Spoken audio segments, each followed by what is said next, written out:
TGIF, my friends. TGIF. I think I need another acronym for today, because guess who has two thumbs, red hair, and is pissed. Totally pissed off about what is going on in the Madeline Soto case. My goodness. We have a lot to go through today. And again, we're going to go through it on Monday, because today we're going to talk about Jen Soto. What did she know? What did she not? Why did she say that the essay was not evil, but the murder was? On Monday, we're going to be talking about Stephen Stearns, Mr. Disney. We're going to be talking about his parents. I could only get through part of it because I was too angry.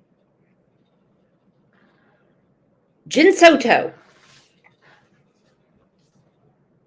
sent a text message to Chris Stearns saying to get Stephen an attorney because they found images. Now, this can be looked at it two ways. Was it the images of Madeline, or was it images? What mother would say get him an attorney?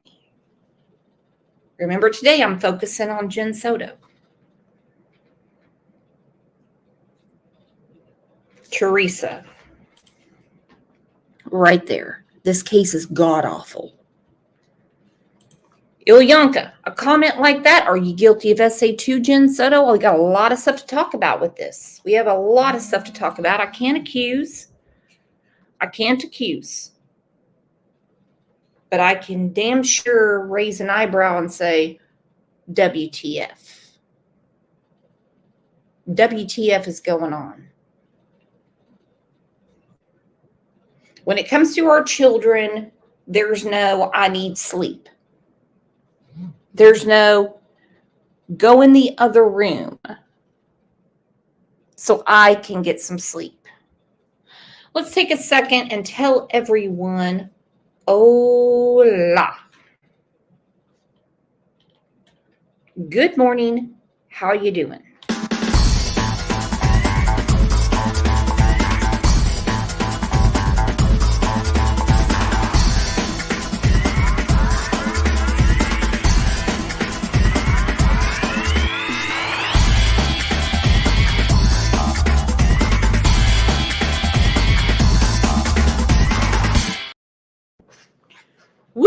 It is Friday and we have a lot of stuff to talk about today. What the hell is going on here?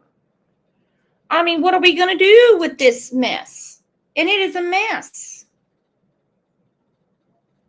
I have too many things I want to talk about, but we're going to get through it slowly but surely. And if anybody wants to grab the link, do not be shy. I don't bite. OG does, but he's not in the room right now. So let's start with new evidence. Please. By the way, I love the color scheme on this guy's suit. Astro from space, I'm sipping Grey Goose straight. Don't be telling Chloe and Avie that. They'll be calling you an alcoholic all around YouTube. All right, it's going to take a little while to get through this. I hope everyone is buckled up. Newly released evidence reveals more details about Madeline Soto. West 2's Bob Hazen has been going through the disturbing new evidence all morning and learned that investigators say Maddie's mother defended the man accused of killing her daughter. In these documents, detectives say she didn't just defend Stephen Stearns, she also suggested the sexual abuse was, quote, not evil. I'm going to start right there because I read it for myself. She said that the essay was not evil. Can someone help me with this? Now, on Monday, I'm going to do what we call a deep dive about his parents. His parents are also blaming Madeline Soto. Look at that Kamari. She said, I'm feeling punchy. Stephen Stearns, Mr. Disney. His parents told investigators that Madeline started puberty at 11 and she became promiscuous.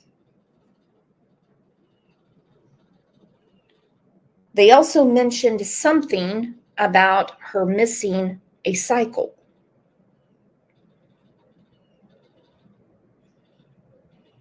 According to Jen Soto, Stephen moved in with his parents because his dad had a job for him. Yeah, okay. She said he'd only been back 2 to 3 times. I promise you that the pictures, the videos are going to prove otherwise, and already have. How would Stephen Stearns' grandparents know that Madeline had started puberty at the age of 11 and she was suddenly promiscuous? It's because he told them. We know that Jen Soto didn't notice or didn't care. We have a lot of women in here. You ride a horse as a young girl. You jump on a bicycle too hard. Mama's going to find some blood in your panties, okay? Now, not me. I'm 49 years old. This thing's like a Michelin tire now. But I'm telling you, there is no way between the ages of 8 years old and 13, she did not notice any sort of discharge from her daughter. And as a woman with a perverted boyfriend, she should have known something was going on.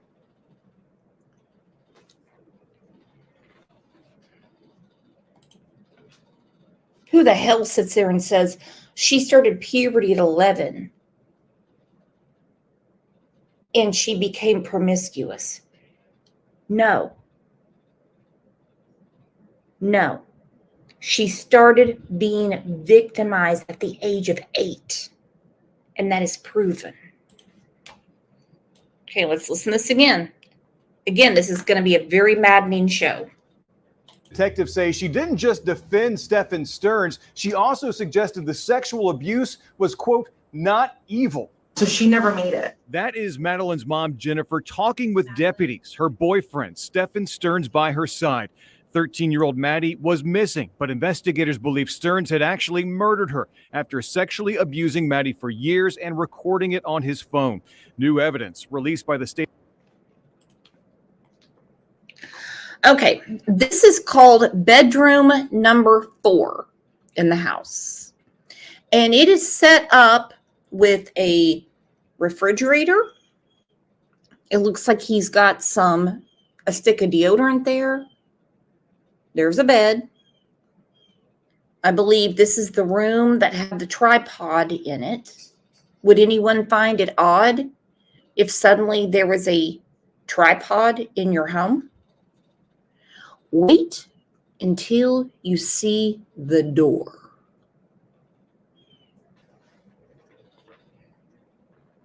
Refrigerator in there. A refrigerator. State Attorney's Office includes these pictures of a room in their home. Here we go. Bedroom number 4 has a chain lock on it.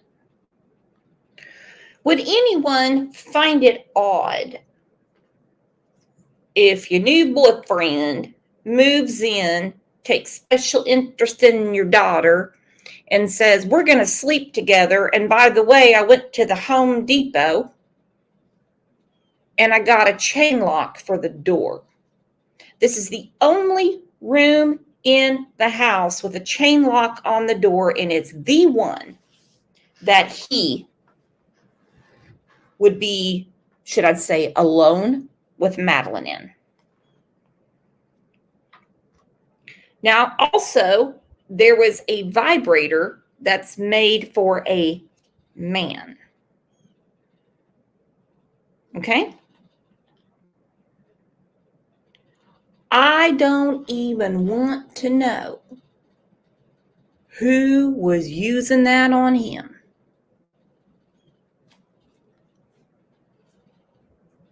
Nufflin said this was their bedroom. Actually, no. This is basically a guest bedroom. This is not their bedroom. This was the bedroom, I hate to even say it, where Stefan, Mr. Disney, and Maddie would do snuggle time. Look at that. There is a chain lock on that door. So if somebody accidentally just opens the door, they can't get in. Why? Why? Well, we know why.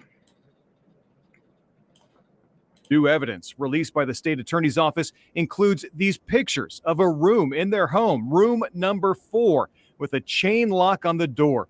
The night before room number 4 with a chain lock on the door. Maddie vanished, Jennifer Soto told investigators she sent her daughter. I don't know where to start with this. Was there no red flag that a chain lock needed to be put on the door where he was alone with her daughter?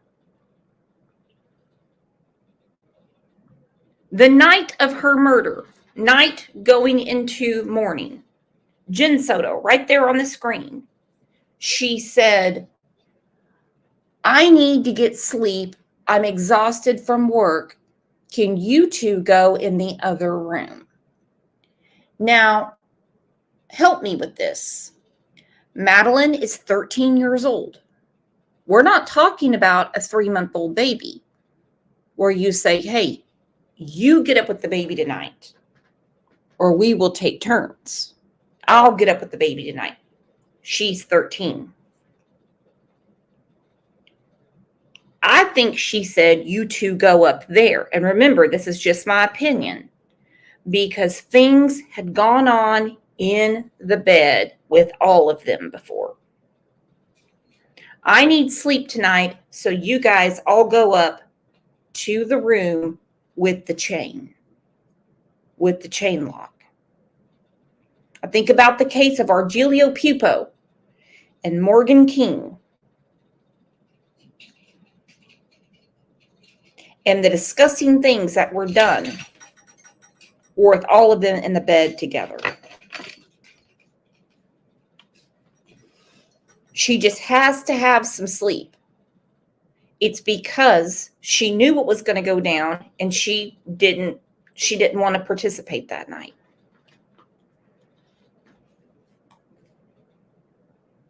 Her to that room to go to bed alone with Stearns. I needed some sleep, so I asked, hey, can you guys go to the guest bedroom upstairs? Hey, I needed some sleep. So I asked, can you guys go to the guest bedroom upstairs? Again, Stefan is a grown man.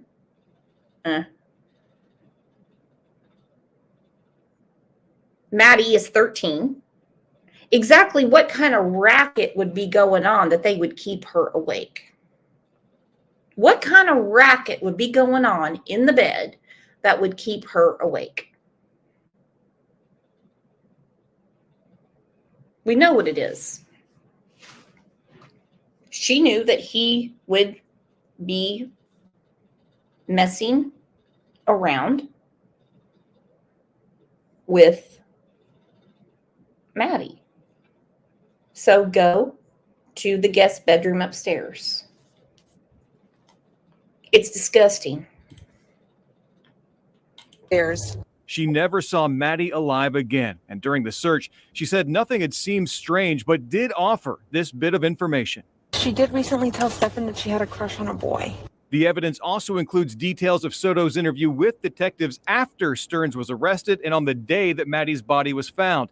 It says she defended Stearns, and while she denied knowing about ongoing sexual abuse, she, quote, even at one point referred to the sex stuff as not evil.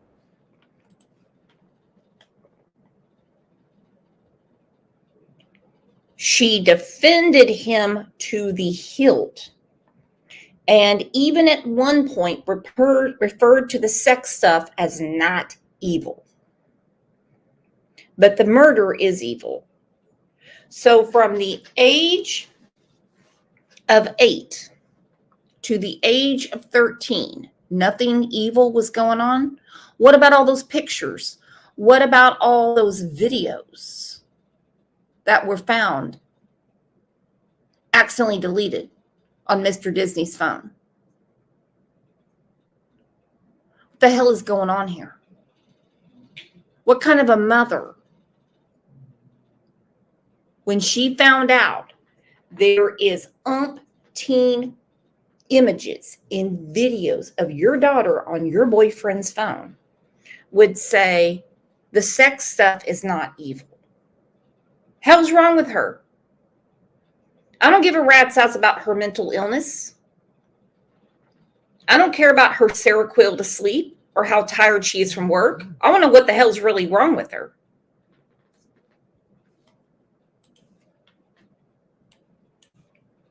And while she denied knowing about ongoing sexual abuse, she, quote, even at one point referred to the sex stuff as not evil, but the murder of Madeline as evil.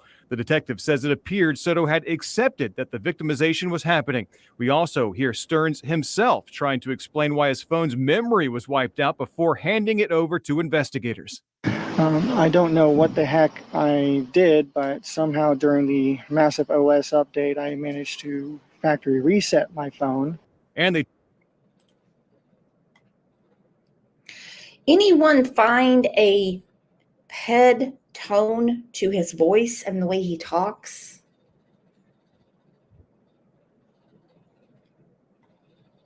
Anyone? He just has such a creepy voice. Good morning, Bonnie. Dawn said, then why isn't she in jail? Good question. It's called evidence. They can't prove what she knew or didn't know. They can't prove it. They talked to Stearns' father, Chris, who said his son had a history of lying to them and his story didn't add up. Before I left the house the other night, I turned to my wife and I said, do we really know Stefan? Can we honestly say we really know? Bob Hazen, WESH 2 News. All right, while Jennifer Soto has been investigated, she has not been arrested or charged with any crime, and police have not identified her as a suspect. Not yet. Now, I am glad that Mr. Disney's daddy is saying, do we even know him? Did we ever know him? It is all so disgusting. I cannot believe that the parents relayed to the investigators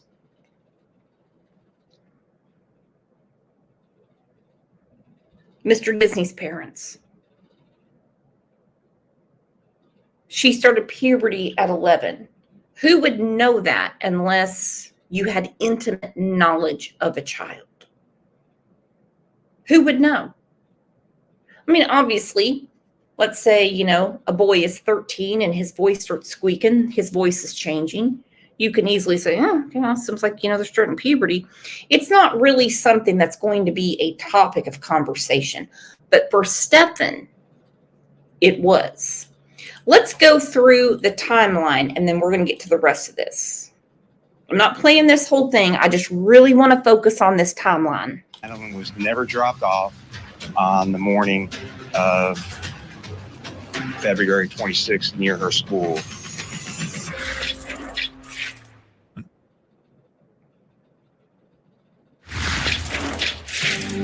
Our detectives have determined that Madeline was never dropped off on the morning of February 26th near her school. Instead, we believe she was already dead at the time and that Stephen Stearns moved her body in the early morning hours on that day. Such an important part of all of It's an extremely important part because while the cameras picked up a supposedly sleeping Madeline in the car, the truth is she was slumped over because she was dead. The investigators already knew it. And like Leilani Simon, Stephen Stearns thought that the trash would get the evidence before the dumpster got there. Well, they found it. And I really hope, I know there's no charges on Jen Soto now, but I really hope that they put their heads together and come up with some evidence to punish her somehow. Now, I will get some comments, and I've had many, from people saying, has she not been punished enough? Has she not been punished enough? No, she hasn't. No, she has not. She has not. No. this. That determination by investigators, and it was early in the investigation, they determined she was never dropped off because that's Stephen Stearns' story. And they're saying, no, she's not even alive. So I want to dig into the timeline so we have a better understanding of some of the alleged facts in this case that have been made public. We begin February 25th, 11 p.m. This is the night of her birthday party. Jen, her mom, sends Stephen, her boyfriend, and Madeline, her 13-year-old daughter, out of the room into a bed by themselves.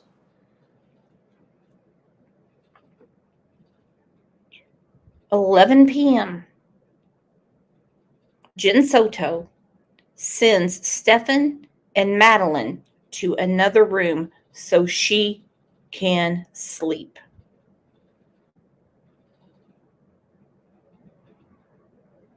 So she can sleep.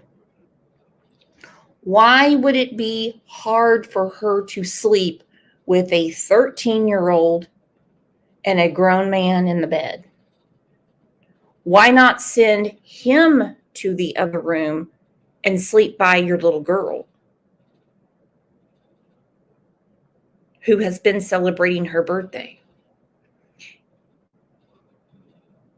In my opinion, Jen Soto knew. She knew. I don't think she knew that her daughter was going to be murdered, but she knew that Stephen had plans for Maddie that night. And she did not want to be awoken.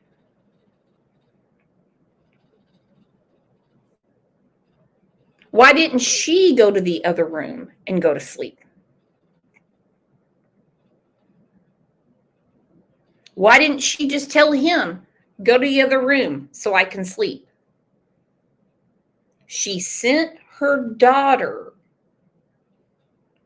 little Madeline, gorgeous Madeline, to the room with the refrigerator, the tripod, and the chain lock. She said, go up there so I can sleep. I'm exhausted from work. Well, if you're exhausted, you should have no problem sleeping, idiot. No, I'm not making this up. That's what she literally did. Madeline's mother sends her 13-year-old daughter and her boyfriend off to be together in another room in bed because she was tired. She had worked. February 26th, the next morning, this is when 7 to 7:15, Stearns claims that he and Madeline wake up. 7:30 to 7:45, Stephen Stearns claims they leave the house. However, At 7:35 a.m., Stearns is spotted at the apartment trash compactor throwing a white bag away. Madeline is visible in the front seat with her head slightly tilted. That bag that's being tossed, that's her backpack. Her head slightly tilted. Do you know why? Because she's dead. She's dead. She had already been strangled. She'd already been suffocated. She's already been tortured since the age of 8.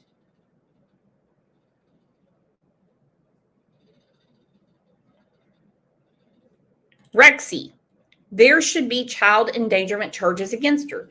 People keep saying endangerment, neglect. I agree. It's a misdemeanor. I hope they do more and more and more and more digging. Just the fact that she said, so I can sleep tonight, you guys go to the other room so I can sleep. No, Madeline is 13.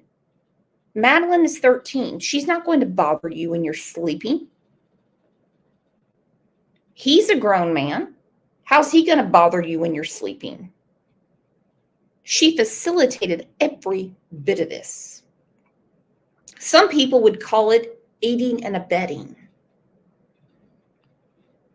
And you cannot convince me she didn't know. You cannot convince me she didn't know. I do not have a daughter, but I'm a woman. And my mom did the laundry. She always knew what was going on. Just from the laundry.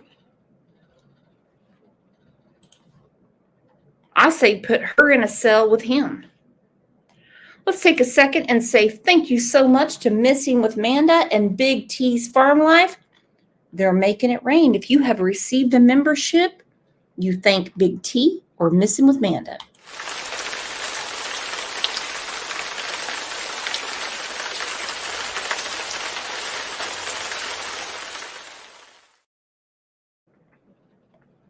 You guys are the absolute best. Make sure you turn your gifts on so you get it. So you get a membership if it comes through.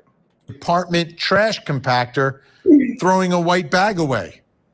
Madeline is visible in the front seat with her head slightly tilted.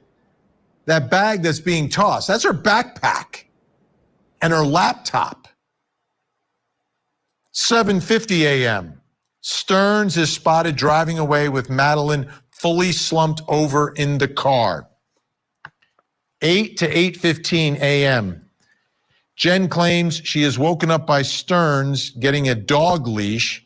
She also reports hearing someone in the kitchen, but doesn't know if it was Madeline.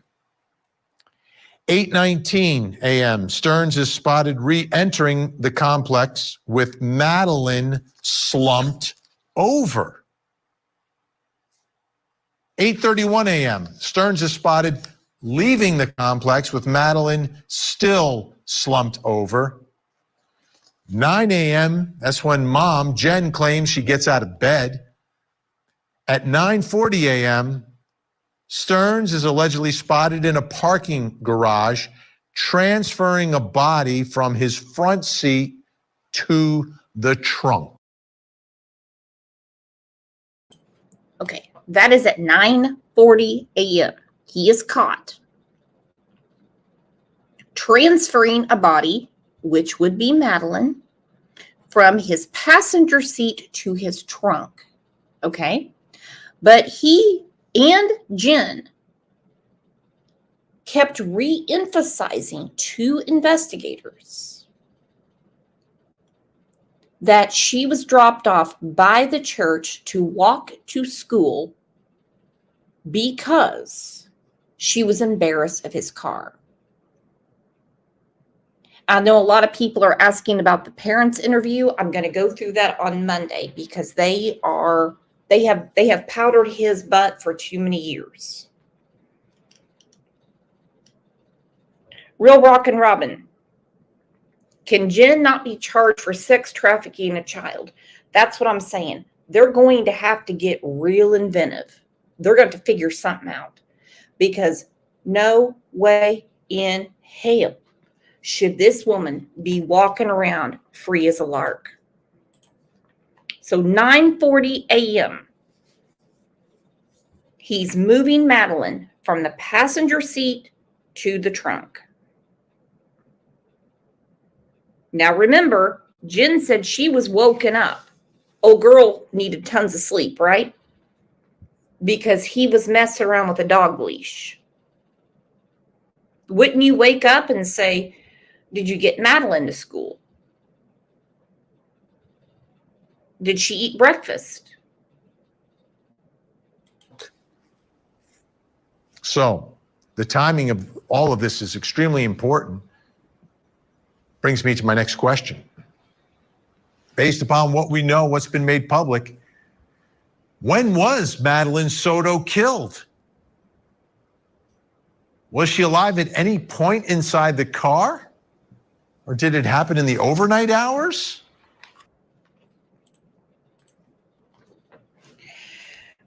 No, that part I believe has been solved. When she was in the car, I believe, well, I don't have to believe, investigators already said, her being slumped over, Stefan made it clear. He said she was sleeping on the way to school.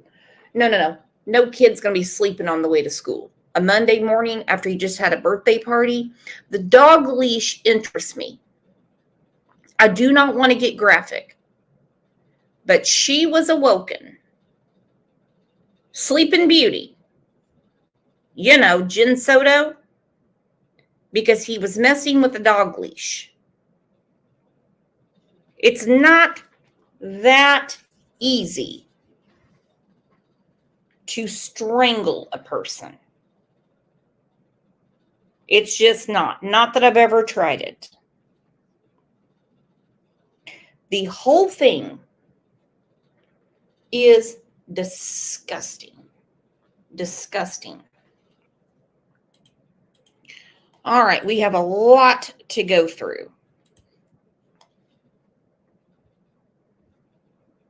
Following this major case of little Madeline Soto now since the beginning, since she was reported missing in Orange County in late February. Good afternoon. I'm Darlene Jones. And I'm Greg Wormuth. This is a look at the 13-year-old girl's picture, and investigators ultimately found her dead in St. Cloud. This was back in early March. Police arrested this man, Stefan Stearns, for her murder. Prosecutors are seeking the death penalty. Stearns is the boyfriend of Maddie's mother. We interviewed them both before law enforcement found the teen's body. Channel 9, Shannon Butler joins us live in studio for this breaking update. And Shannon, sources have told you the mother of Madeline Soto has not broken the law. That's right. And the interview with Soto takes place on February 12th. Okay. The DA is saying she has not broken the law. Now, this has been going on since February. They're saying she has not broken the law. I agree with Kezi Kez. She said she served her daughter up to him to keep that maggot in her life. I agree. So being a bad judge of your boyfriend doesn't catch you a charge. I guarantee if they dig and they dig and they dig, they can find something to charge her with. Because too many people are so upset about this. So upset. True Crime Beat said, I find it hard to believe they can't find something on Jen. Let's talk about this. They have what's called a complete case. Okay? They have him on video. They have Madeline's body, not to be grim. They have put together a timeline through digital evidence. They have all the imaging off of his phone, and I'm sure more. Do they need Jen Soto as a witness? I just don't think she's going to be sympathetic to a jury. Or are they going to use her on the stand to piss the jury off more? Remember, coming down the pike, we have 12 people that may not be that smart, may not watch the news. They could be building a case against her. This whole thing with this news clip could get her to be cooling her heels so she's not worried. Shannon, sources have told you the mother of Madeline Soto has not broken the law. That's right. And the interview with Soto takes place on February 27th, about 11:30 p.m., just after her daughter was reported missing. She has a hard time answering some of those questions, but sources tell me nothing so far she has done has been criminal. So at least for now, no charges will be filed. Jennifer Soto appears calm as she tells the Orange County detective the events surrounding her daughter's disappearance. She said at 11 p.m. that Sunday, just after her daughter's 13th birthday, she sent Madeline Soto and Stephen Stearns to bed together. Is it normal for both of them to sleep in the same room? Sometimes when I really need a good night's sleep, I will send them upstairs. But when also a lot of times we will sleep together in the king size bed, all three of us, or sometimes Stefan will go upstairs and our bed. Okay, sometimes we'll all sleep together in the king size bed, or sometimes Stefan will go upstairs. What is going on with the sleeping arrangements? Please, someone help me. I've raised 3 boys. They all had their bed. Yes, sometimes I fall asleep on the couch watching a movie or something. My husband and I go to bed together. Sometimes he will get up and he'll go sleep, in the recliner because OJ's screwing with us. So what is up with their sleeping arrangements? She made a point to tell them that she needed a good night's sleep. So she sent them to room number 4 with the tripod and the chain lock. And unfortunately, even though we all know she is failed every law of a mother, sadly, she may never get charged. Bed alone. So it just really depends on what's going on that night with our schedules and what we're doing. She said they have 2 roommates and another child that sleeps there sometimes, and that Maddie's bedroom is downstairs in the living room. She told investigators she thought that her daughter was getting ready for school the next morning, but she never actually saw her. She said she got up and went to a doctor's appointment and then got back to the house about 11 a.m. When you got back, was Stefan here? I'm pretty sure he was, yeah. What was he doing? Just sitting in my room at my computer desk on his phone. Okay. What did you guys do? We chatted for a little bit. I asked him what had happened because he had called me earlier at 10. Pretty sure he called me around 10:18. But according to investigators, that wasn't true because Stearns had already been seen driving out of the complex on video with a little girl slumped over in the front seat. According to investigators, which have facts and evidence, that is not true. I think he called me at 10:18.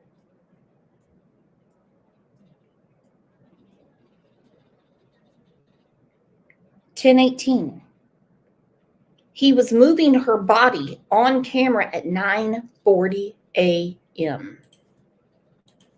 Jen said it wasn't until after Madeline Soto did not come out of the school and was told she wasn't actually there all day that she started to worry. That's when I knew something was truly wrong. And I'm not before that email or after that email, but I started panicking and freaking out because she should have been to school. She should have made it. Jen's answers were hard to come by sometimes, and she told investigators she had taken medicine and was a little spacey, but nothing in this interview or any of the other evidence we received has given detectives a reason to charge her.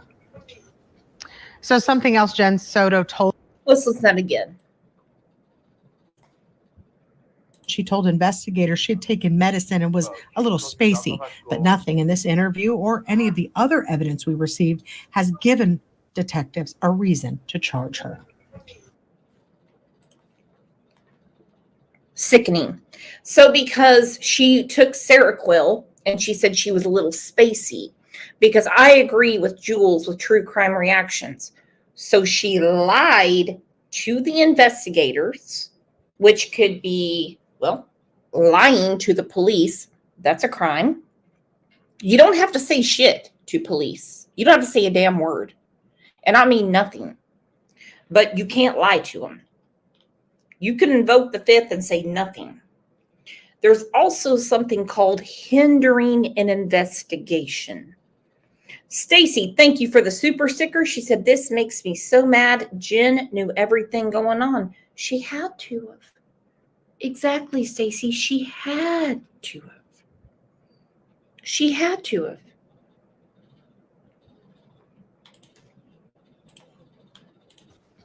So something else Jen Soto told the investigators, she said that Stephen Stearns did not go with her to pick up Madeline Soto at school because he said he had a flat tire. Now that's true. Well, at least the flat tire part, he changed that tire near the same location where Madeline's body was found. Now, Greg, something important here, that it doesn't mean she'll never be charged. If investigators find something else that would warrant charges, they would do that. Homegirl here knows what's up. She says, it doesn't mean she'll never be charged if investigators find other things. Homegirl knows what's up because everyone is furious. Furious that she is not charged. Madeline's body was found. Now, Greg, something important here, that it doesn't mean she'll never be charged. If investigators find something else that would warrant charges, they would do that. But at least right now, this is where we stand. So many parts of that interview, Shannon, so disturbing, including the little girl sleeping with her boyfriend and her on occasion at 13. We'll see what happens, if anything. And that entire interview with Jennifer Soto is more than 33 minutes long, so we have obviously couldn't show it to you here, but we are going through all of the details and what was shared with deputies, and we'll have more from this compelling breaking news that Shannon broke on Eyewitness News at 5 and at 6. Sickening. Sickening. I mean, the news anchor. I mean, who lets their 13-year-old daughter, or tells, not let's not get it confused. Maddie was not asking to go sleep with Stefan.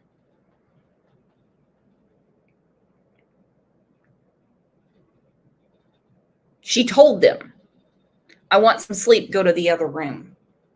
That's basically it. Sparks. Red flags, red flags, red flags. Let's not ignore that Jen is not distraught that her daughter is missing, but focus on telling a story to cover her ass. Yes, exactly. If you're not pissed off enough, well, get ready to be pissed off some more, because this is her interview, Jen Soto's, from February 27th, 2024. And on Monday, you're going to be extra pissed off because we're going to hear all, and it takes a while to get through, the video interview from Stefan's parents. They have enabled him. They have powdered his ass for years. They are right up there with the Chris Watts family. They are right up there with the Drew Peterson family. They are right up there with, Scott Peterson, Don Wells, Chris Proudfoot, you name it, Brian Laundrie. They are all up there. It is ridiculous. When Jen Soto texted Christopher Stearns and said he needs a lawyer, they found images.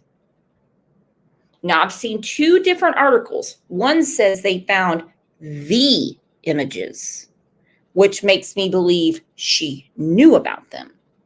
Then there was another article that said they found images.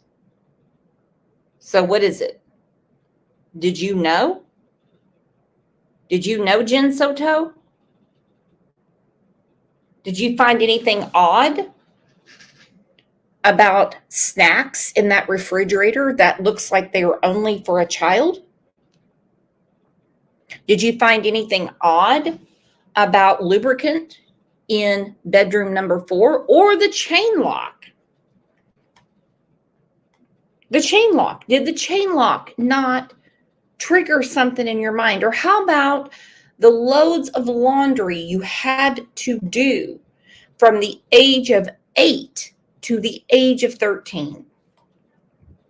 Like I said, get ready. Tuesday, February 27th, 2024, 11:16 hours for OCSO case 24-011313. Can you state your full name? Jennifer Lucette Soda. All right, Jennifer. So I'm here to talk to you today. We're going to talk about, and you're familiar with kind of why we're talking right now, right? Yes. Okay. Can you tell me when is the last time you were with Saw?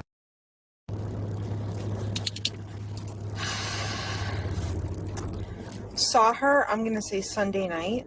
Okay. I heard her Monday getting ready for school. So you last saw her Sunday night about what time? I would say 11 p.m. before she went to bed. And you were here at home? Gotcha. And where did she go to bed? Was she in her room, your room, or something else?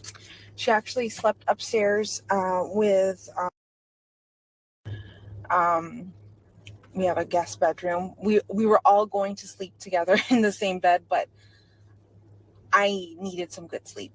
And I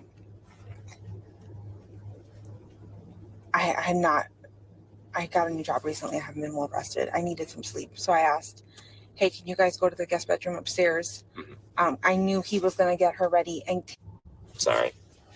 Okay. So you needed some good sleep.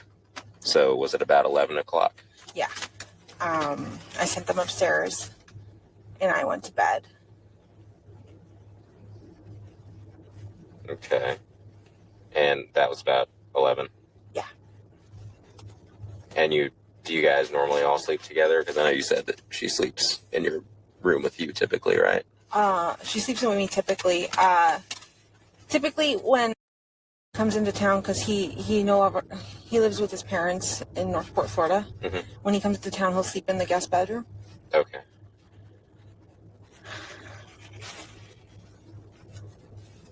And Stefan is the one you're referring to, right? Yeah, Stefan Stearns. Stefan. How often does he stay here? Oh,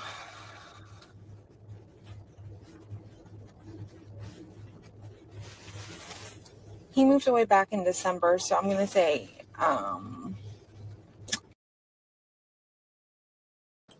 Why can't she answer the question? And again, I do not believe that he moved to his parents' house for a job.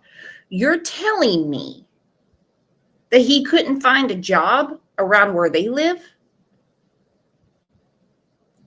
Around where they live. And she's like, and the job fell through. We were trying to get him back here. Look, girlfriend, this is not moving from Alaska to Florida. You have lied repeatedly. And someday you're going to have to meet the devil. You know why? Because the most important person you ever lied to was your daughter. I guarantee there was money coming through. And it came down to 17,000 images on that phone. he's visited at least 2 to 3 times since then. He's visited at least 2 to 3 times since then. Oh, really?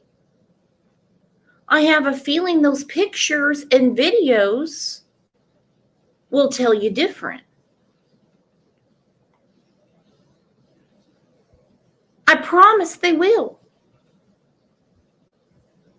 These aren't just digital footprints. These are digital dinosaur footprints. Okay. Why did he move away? He was offered a better, well, his dad had offered him a job, but it fell through. Oh. So now we're trying to get him back here. And he just visits. Yeah. When he visits, does he stay for like hours, days, weeks? I would say days. This time we had planned on him staying a whole week because I was going through training at work. So I wanted him to be here to help me with the dog, help me with the training. Okay, so this time he was planning to stay for a week. How long has he been here?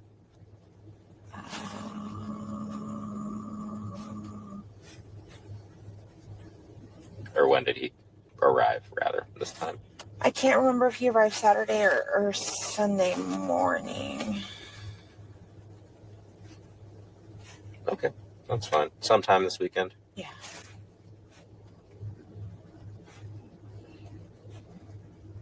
So that was last night around 11. And so about what time did you hear her on Monday morning?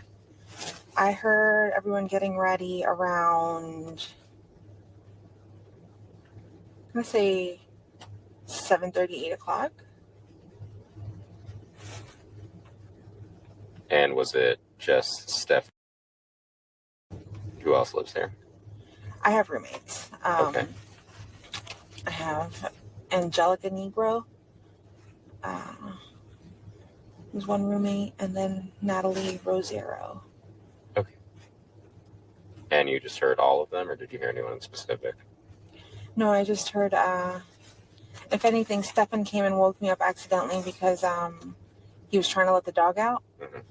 And the dog gets really nervous sometimes. Mm-hmm. So I was trying to help him with that, get him on his leash.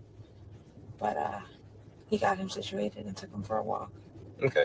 Did you hear around 7 or 8? I heard noises in the kitchen, but I'm not sure, Not sure who it was exactly. who it was exactly. Yeah, Gotcha. it could have been any of the roommates. But you didn't see her leave Monday morning.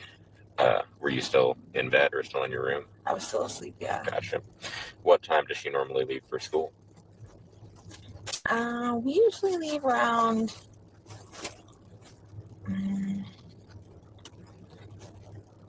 8:50 at the latest. Okay.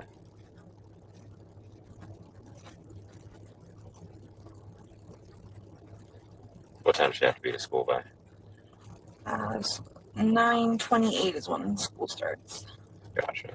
And so I think you had said the previous night, you and Stefan had agreed that he was going to get and take her in the morning? Okay. And they were going to stop at McDonald's and get breakfast, but she changed her mind last minute and did not want McDonald's. Okay. When'd you find that out? When did I find that out? When Stefan called me around 10:18 in the morning, I had stepped out to go get blood work done. Mm-hmm. And he had just let me know that he just got back home from running a few errands. And that I asked, did you guys ever just stop at McDonald's? And he said, no, she changed her mind. He tried convincing her a few times, but she did not want McDonald's anymore. At what time did you leave the house yesterday in the morning? Or what time did you step out, rather?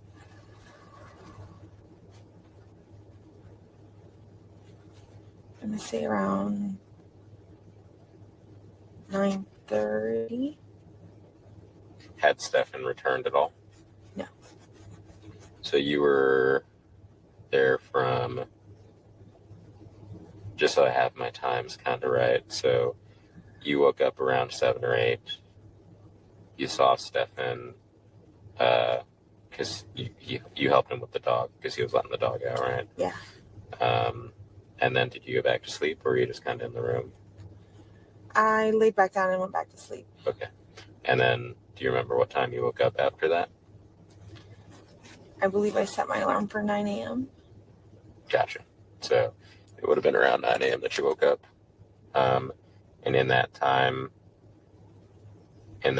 you didn't see Stefan return at all? Okay.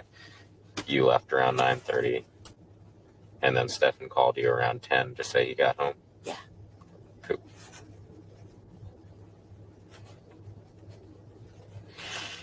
Got it. Okay, so as you can tell, the detective is not buying this at all. A few errands? Well, what are the errands? If I said I ran a few errands today, and let's say Snow said, "Where'd you go?" I could easily say, "Well, I went here, I went here, I went there, I went that." I mean, I'll give descriptions. I'll say, "Oh, yeah, they had this on sale here. They had this going on." Yeah, come on. Come on. He's not buying this. But she gave him the very first nail in the slab. And that's when she said, "I needed to sleep," and sent them to the other room.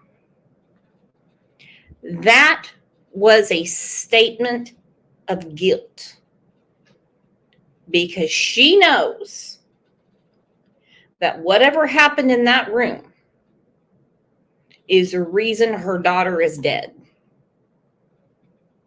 Even though, in my opinion, she knew from the age of 8 to 13, Madeline was being severely and violently abused.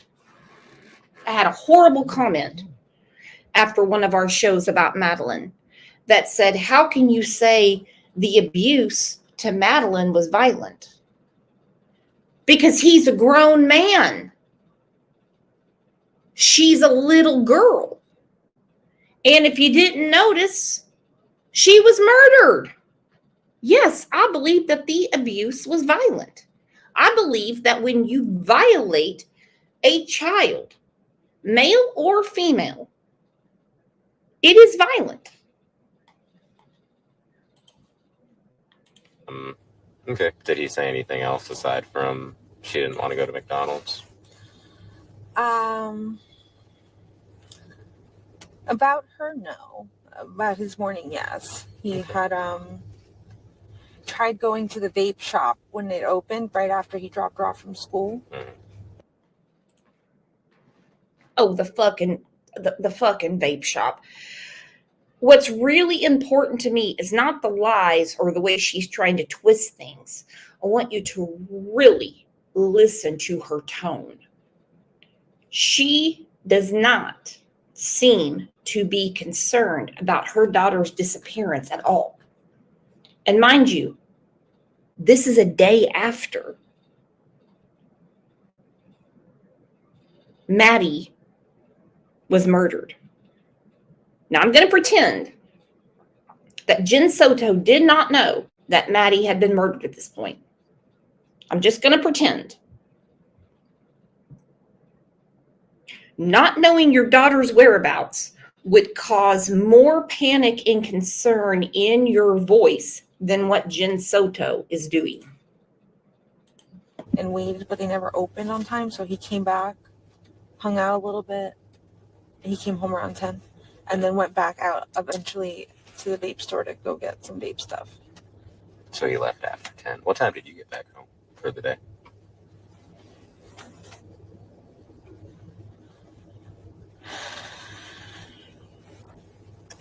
Let me check something. I want to check what time my blood work appointment is at. I'll give you more of an accurate time. Yeah.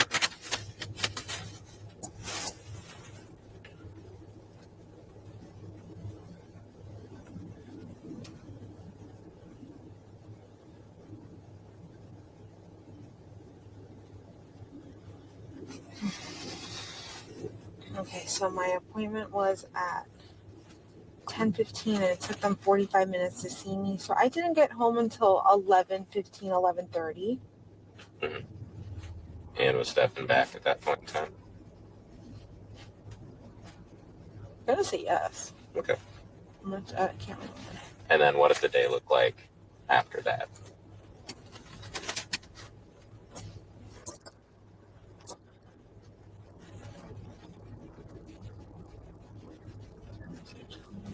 fine. So I did my blood work, then I came back, and then I just waited. I waited for the rest of the day until 2:30 to leave. Well, I wait in the car line, so I'm first in line to pick her up. Yeah, that car line can be vicious.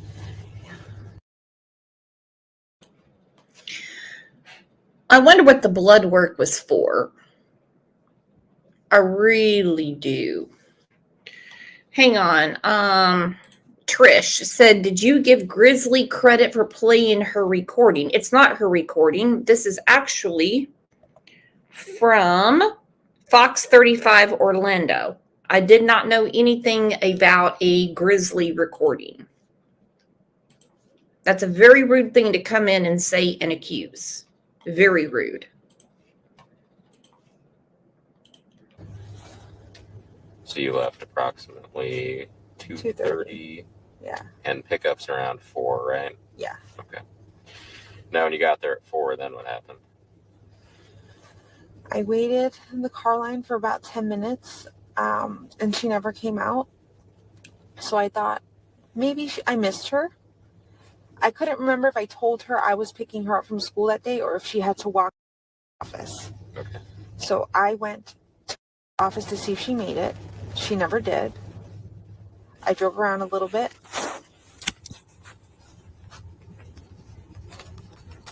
Okay. I drove around a little bit, looking for her. I went back to the school. The school was closed at this point. I wanted to speak to somebody at the office to see if anybody could tell me if she had been there. I think at this point I had called, before I went to the school, I actually called her best friend and I said, hey, with you, I can't find her. She didn't walk to the office and she wasn't at school when I went to pick her up. She said she never made it. She's it's a first or second period. And I'm like, what do you mean? I dropped her off. We dropped her off close to school. And she said she didn't make it to first or second period. I said, please check with the rest of your friends.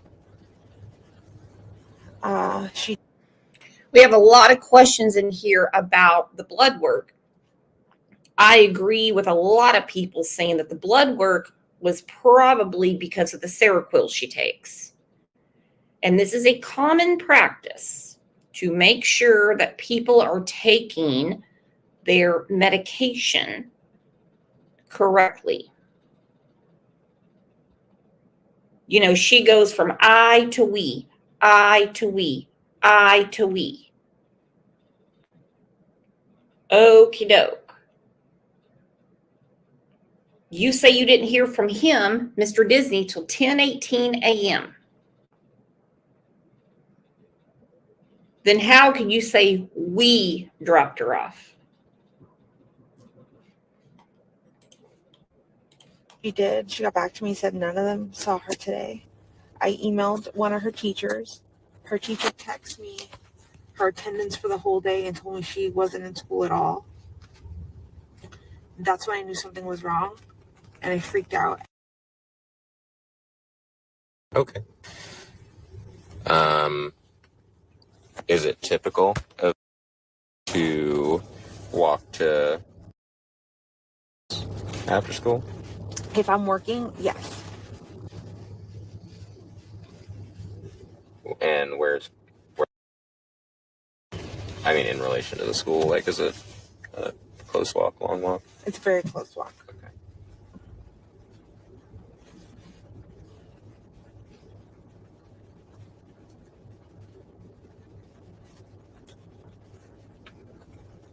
So typically in the morning, or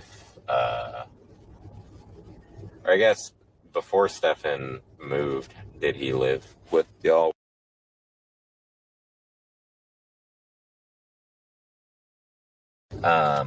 So it's typical of him to be able to get her ready in the mornings and drop her to school. Do you all tend to split that responsibility, or what does that look like? Typically, I do it. Okay. This morning, because of my work schedule, because I've been so exhausted, I asked him to take over and do it, and he said he would. Okay. Has he done it before, though? Like, is he familiar with how to drop her off? And gonna say he's done it once or twice before. I'm not too sure. Okay. In the time since he's been back, well, not this time because he's only come back over the weekend, but in the other times, he's done it maybe once or twice. I'm gonna say yeah. Is there any reason that he drops her off, or he dropped her off a block away instead of dropping her off to the school? Because she asked. Because she is embarrassed of his car. Really? When did she express that?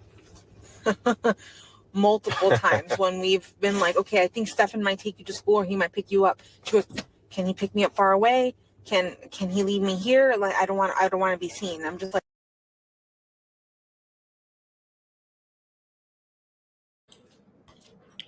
Okay, so on one hand, it says, she says, that he's only dropped her off a few times. A few times. Now it's that the car is too embarrassing for Madeline. And I agree with Alma wholeheartedly. Why email the teacher when some people don't look at their emails until they're on the clock? Why not call or text a teacher if the teacher has Jen's number? This is one of the first things I brought up talking about this case. Who the F sends an email? Hey, my daughter's not here, because she knew. She knew. Alma, she knew. Jenbug said, but Jen, you need to get some sleep because you had to work in the morning. But you were off that day, so you didn't go to work, and we dropped her off. Lexi, thank you for the Crime Lines and Lies memberships. This woman is lying, lying, lying. Even if they get her just for lying to the police, I hope they get her on something.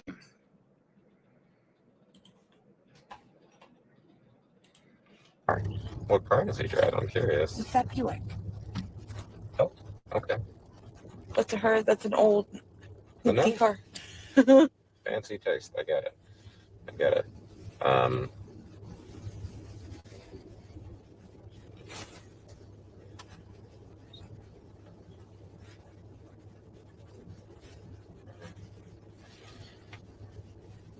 Can you remember anything about Sunday or Saturday or this weekend where she may have said that she was wanting to hang out with friends or something she was wanting to do or anything?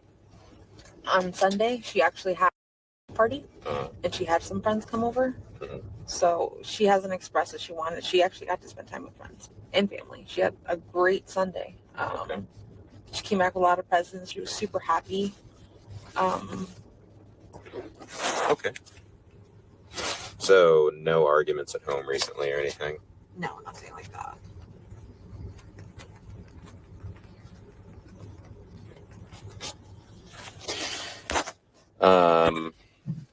Has she ever, in the totality of, I guess, everything, as long as she's been, ever gone off to spend time by herself or gone to hang out at a park by herself or something to kind of clear her own head?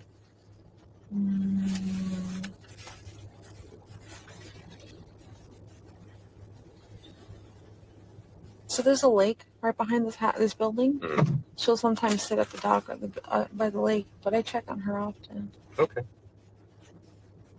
I'm just trying to figure out, I mean, if she, I don't know if something at school upset her, something here upset her. Not that it would be anyone's fault, but if there's somewhere that she may go for, like, you know, peace of mind. Yeah, it would be the lake right behind the house. Does she do any extracurriculars? No. Got it.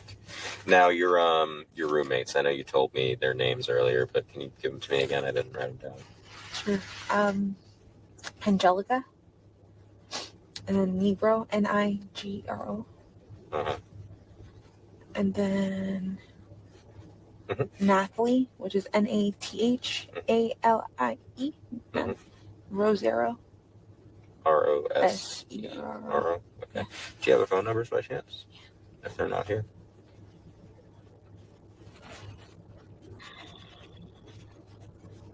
Are you okay? Do you have to use the bathroom? No, I'm just anxious. Oh, okay. I've got anxiety.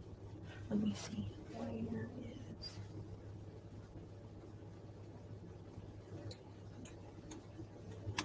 Okay, Angelica, she primarily speaks Spanish, so you probably need a Spanish speaker. Okay.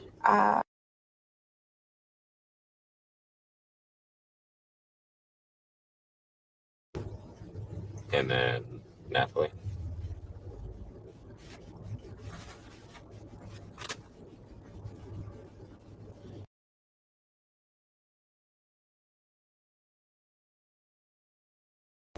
Got it. All right. When's the last time you got in any kind of trouble at home? I'm gonna say a few weeks ago. What was that for? I don't think if she gets a yelling or if she gets in trouble for anything, it's for her disorganization and messiness. How she leaves laundry on the floor, her room's a mess. She keeps her space very disorganized. So I kind of get on top of her. Do I remember the actual argument? No. When I went through her text messages back on February 2nd or 3rd, she had expressed to a friend that, you know, I was crazy. I was acting, you know, being nuts. Almost old stuff to say. Yeah, apparently I don't remember this in this conversation. I remember saying this once, but not in February. But she had said, you know, if she continues to behave this way or not listen, you know, when she turns 18, I'm not going to want to live with her. Okay. Or also I would ship her off to her dad's. Oh. But I never. Where's your dad live? Houston, Texas. Okay. Has she ever expressed wanting to go back and live with them? No. How often does she see him or talk to him at all? Talks to him once in a while. Via phone or probably? Yeah, via phone, yeah. Okay. Text message or Instagram, they'll message each other. But I talked to him last night and she's like, just so you're aware, she hasn't said anything about making plans to come over here or see me or come visit me, so he doesn't have any information on where she might be. Okay. He's actually willing to come over here too if we need him to. Okay. But she's never made any plans, I guess, to go see him. No. What's her dad's name? Do you know his phone number?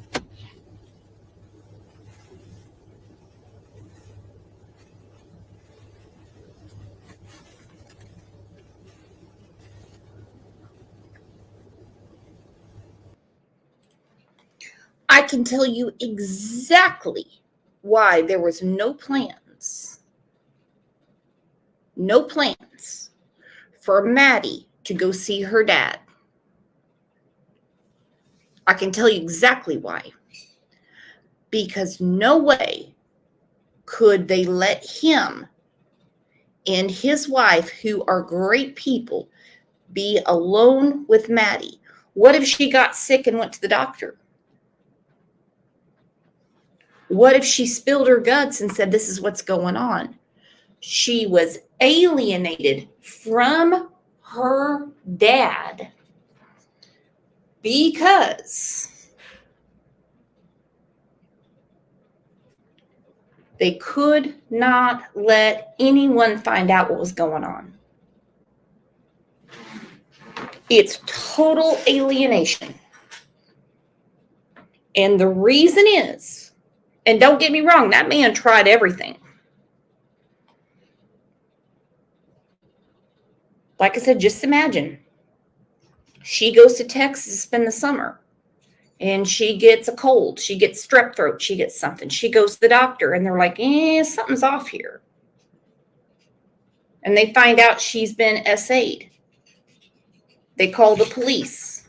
OJ, get down. Police come. They have a forensic. child psychologist that says, we know what's going on. We're here to help you. And Yolanda, who is Jen Soto's mother, she's got some splaining to do too, because on TikTok, she said Stefan gave Madeline the love she needed and wanted. These people. So I think it's this one.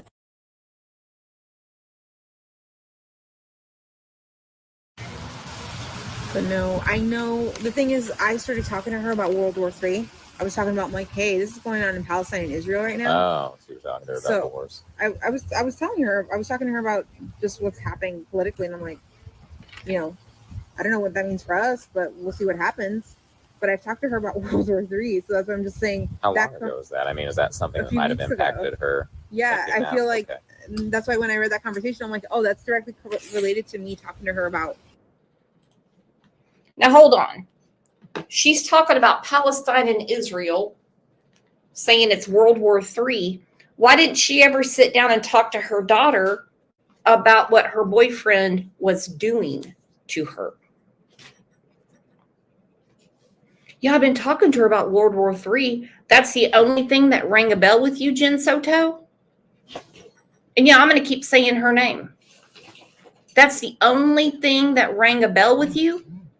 Is you're going to talk to her about that? Listen to this again. Like Lizzie Preserve, we've also walked Shingle Creek before, but we haven't done that in a very long while. Got it. But no, I know the thing is, I started talking to her about World War III. I was talking about, like, hey, this is going on in Palestine and Israel right now. Oh, so you're talking to her about the wars. I was telling her, I was talking to her about just what's happening politically, and I'm like, you know, I don't know what that means for us, but we'll see what happens.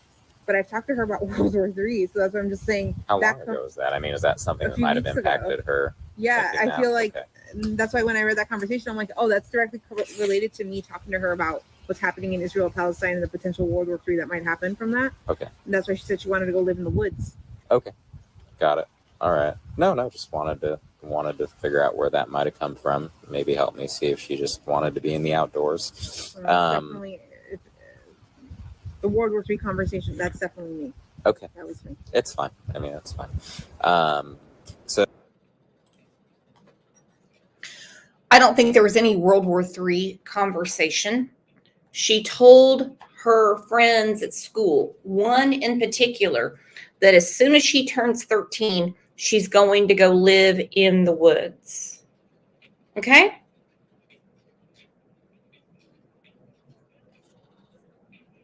That's been verified. So one thing that I think I may have misheard you say earlier, but I want to make sure that I have it absolutely clear, is on Sunday night, y'all went to bed around 11, and the reason that you sent her upstairs with Stefan was because you had work in the morning, was it? Or you just started a new job? I just started a new job, and I haven't been sleeping well. I take psychiatric meds every night for my bipolar disorder, and if I don't take them the right way, eat, and go to sleep on time, they don't work. Gotcha. So I was just like, hey, I really need these meds because I forgot them the night before. I forgot them, I think, Saturday night. So Sunday I was not myself. So I asked them, like, hey, I need to be medicated. I need to sleep. Can you take care of the morning duties so I can go and sleep? Gotcha. All right. No, I just wanted to make sure I understood you right, because I was like, did you have work in the morning? Or I didn't write that down, and I wanted to make sure I heard you okay. Are there any cameras in the neighborhood that you know? Does anyone have any ring cameras? Do you have any security cameras out front? I'm going to say there are cameras in the front. There are cameras in the back gate as well. Okay. I know one neighbor around here has a ring camera, but I didn't watch anything like that. Okay. Hey, Jay, how are you? And if you don't mind, just try to keep people out of because I have a canine that's coming. If you don't mind, they're going to try to run another track from the church and from here. Okay. To see if we can maybe just try it again. You know, last night it didn't work out because the dog lost interest and they weren't able to continue. But I figured, it's worth another try. The dogs are pretty good, so just try to keep them out of her room. We're probably gonna use like a. Does she have dirty laundry or like a The hamper? dirt, her most recent dirty laundry is on my bathroom floor, and we've walked around it. We haven't touched it. Okay, just keep people off of it. Yeah. Just let and just and as much as you can, try to avoid crowding the front door for the dog. Yeah. So that they know where to go from. Okay. Just let me know when they're coming. Yeah, I'm gonna get. They're gonna call me when they're on the way. But just as much as you can, try to keep the scent pretty fresh. There you go. So she completed his sentence and she said, fresh. Fresh. She said, no, we have dirty laundry on the bathroom floor. Okay. So if you leave dirty laundry around like that, and some people do, I'm not judging. Some people don't use hampers. They don't put stuff straight in the washer. It's really not a big deal in this case. She knows where the dirty laundry is. She's telling the detective. She's telling this investigator. She's too dumb to know that she's actually being interrogated. She's not being questioned. But anyhow, so she knows where the dirty laundry is. What about the laundry for the last 5 years? Sheets from room number 4. Underwear.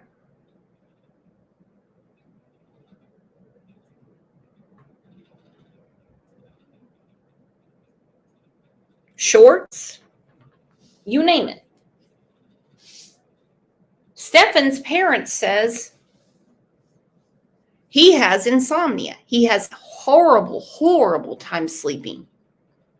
He'll pace around and pace around and pace around. He has a very hard time sleeping. So why would she send her daughter to sleep with someone that doesn't sleep well? She's going to be knocked out in a few minutes because she's taken the Seroquel. Madeline would go to sleep.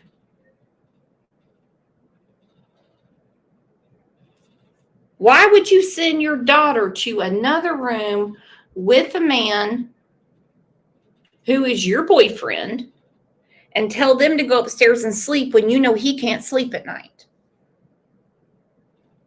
If he's up all night, every night, first of all, you don't send your daughter to the trough with your boyfriend, period.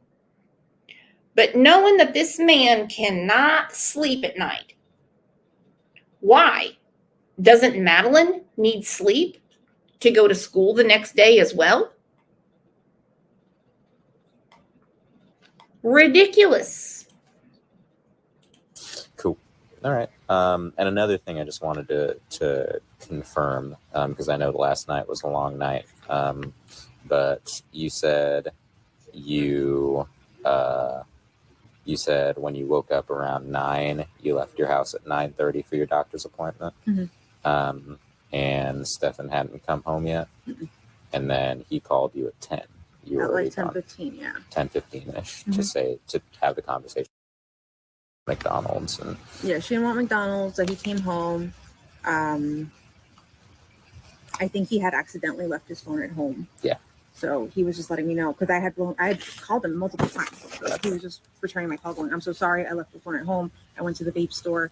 I waited there for a little bit. Nothing, nobody was there. He came. Now, this is intriguing to me. And yes, I'm nitpicking a lot. She said, I called him multiple times.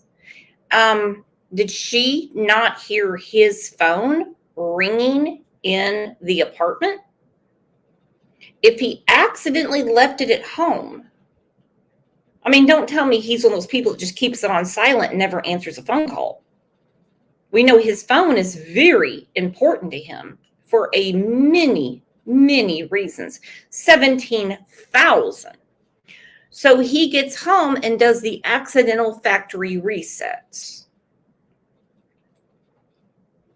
I can't tell you how many times I have said to my husband, call my phone, I can't find it. Or he'll say to me, call my phone. I think some of these phone calls, especially the one at 10:18 a.m. was the it's done phone call. They all need to be in jail. I wish we had a jail just for pieces of shit. Came back home for a little bit and then went back out to the vape store. And then what time do you get home again? Was it around 11?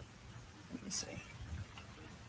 I'm going to say around 11:15. Because I think if I heard you right the first time, you got home at 11 and you and Stefan were both here, and then he left to go to the vape store again.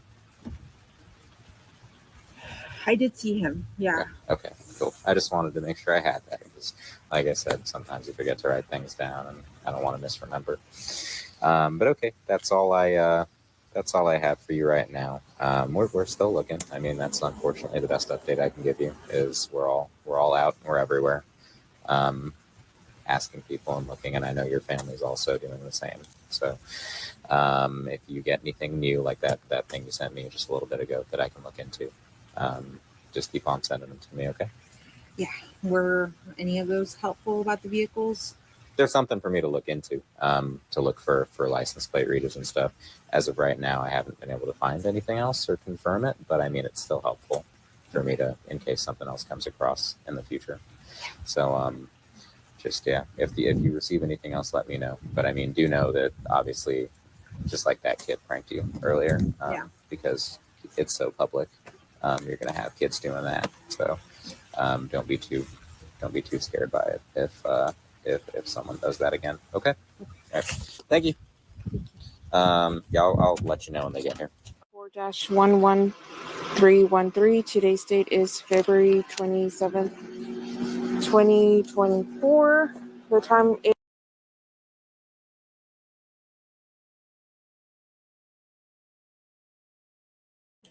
Now you're going to find a different tone between Jen Soto and the female detective than you did the male. It's almost like they're playing good cop, bad cop. I just do not know who pisses me off the most when it comes to mothers, and we have seen a ton of them over the years.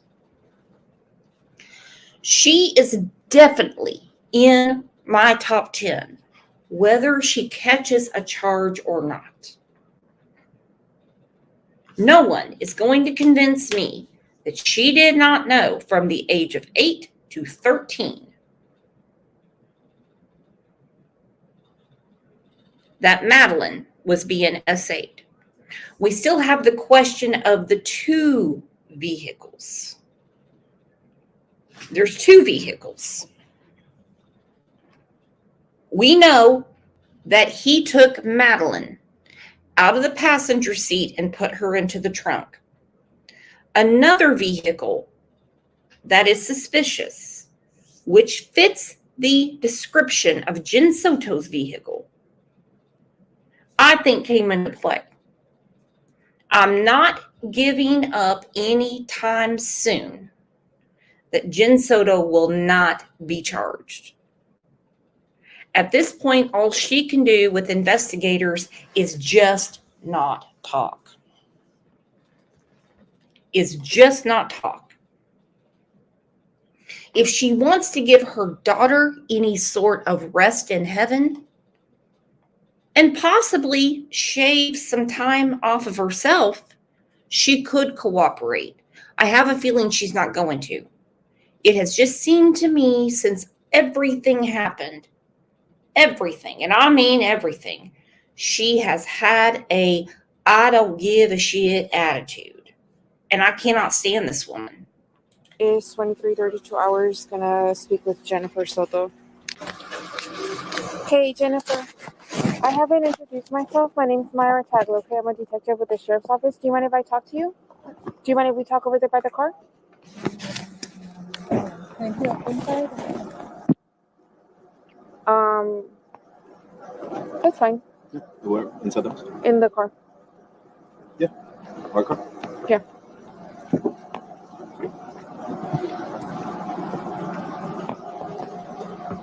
Oh, look at the baby. Does it lock? No, it should be fine. Okay. Over here, please. But when also a lot of times we will sleep together in the king size bed, all 3 of us, or sometimes Stefan will go upstairs and our bed alone. So it just really depends on what's going on that night with our schedules and what we're doing. Okay, where were you sleeping? Okay. Right off the bat, they know something's not good in the hood because she's being asked again. She is being asked again about the sleeping arrangements of that night. And the thing is, she is backpedaling.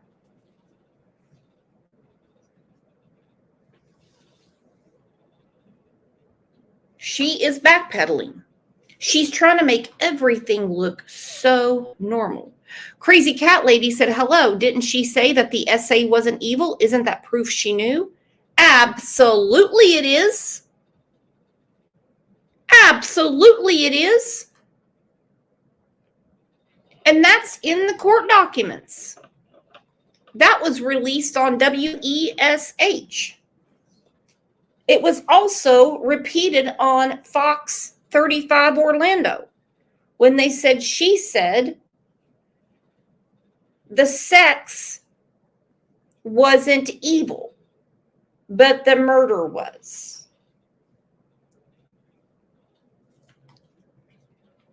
Very heartbreaking that she would allow this to happen to her daughter.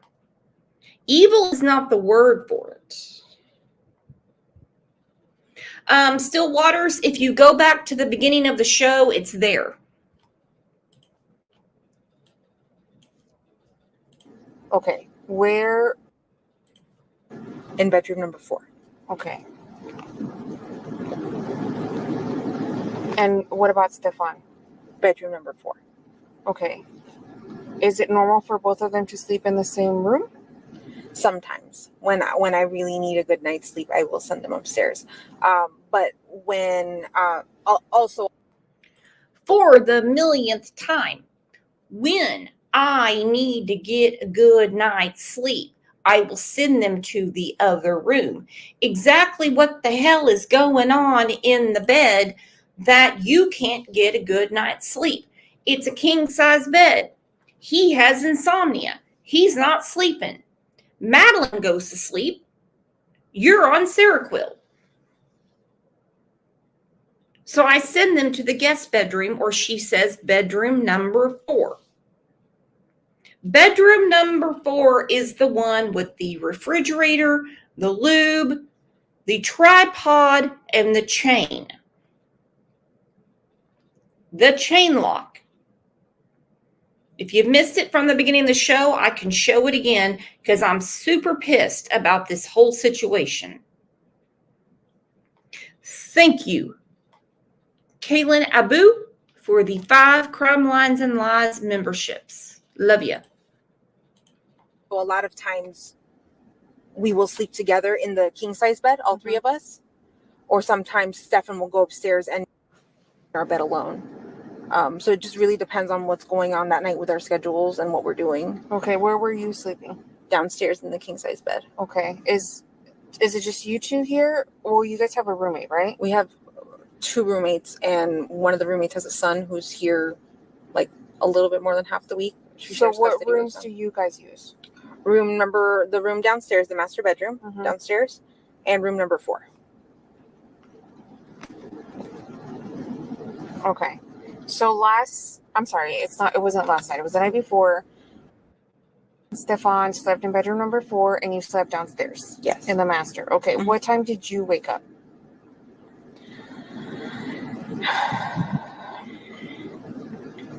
I'm going to say around 8 o'clock in the morning. Stefan came into the room and was trying to put the leash on the dog.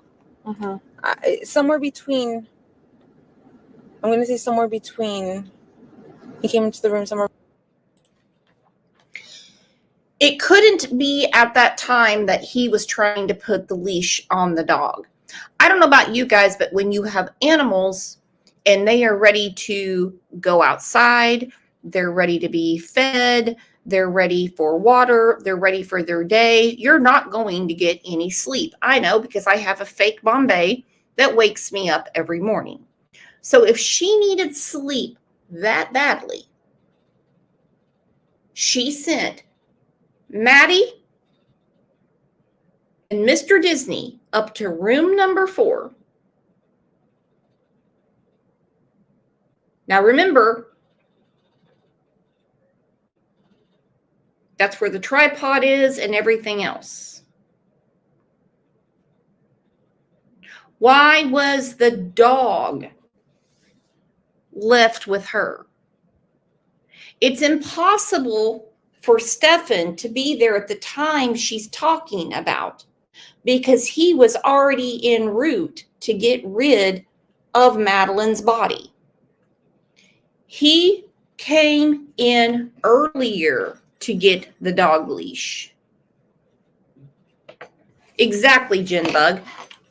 Didn't he say he left at 7:45? Yes. No way could he be in that bedroom at the time she describes. Time is very important in these cases.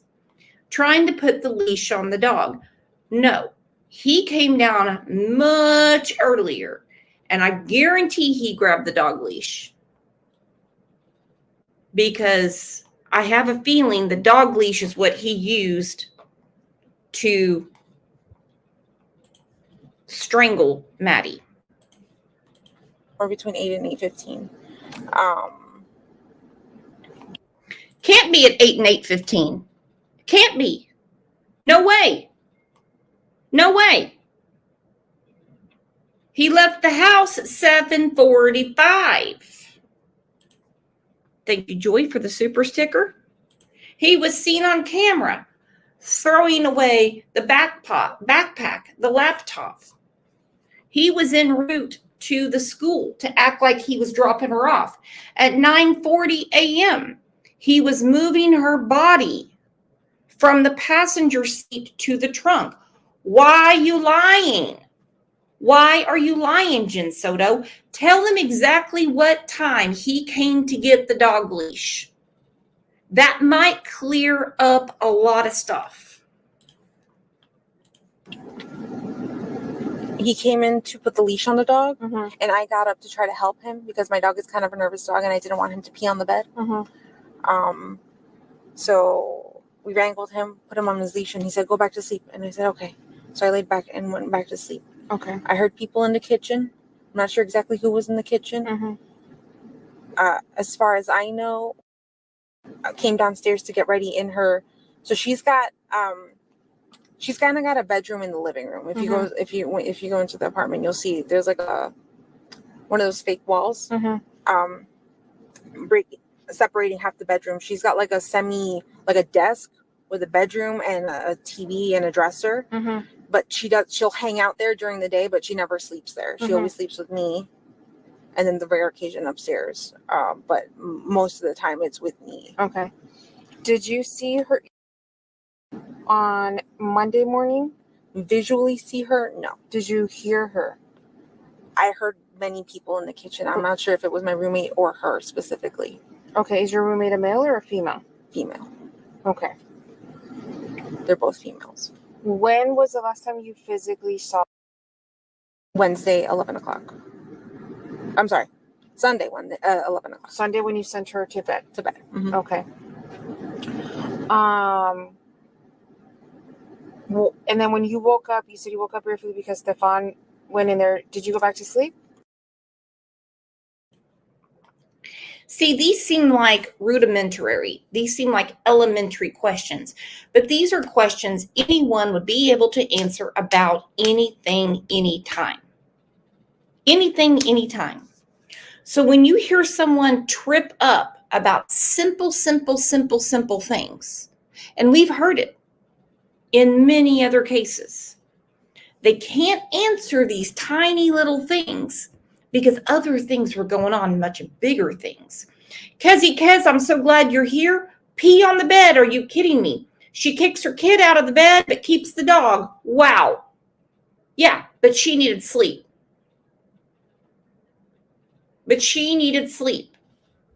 How can you sleep knowing that your daughter is being raped a floor above you? Think about that, because there's no way she didn't know. How can you sleep knowing your daughter is being violated a floor above you? Who is going to get a good night's sleep? Who could lay their head on the pillow knowing that their daughter is being violated, and you served her up on a silver platter to a complete nasty bastard?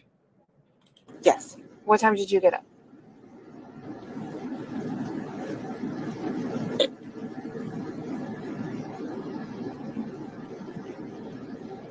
Let me see if I actually have my alarm set.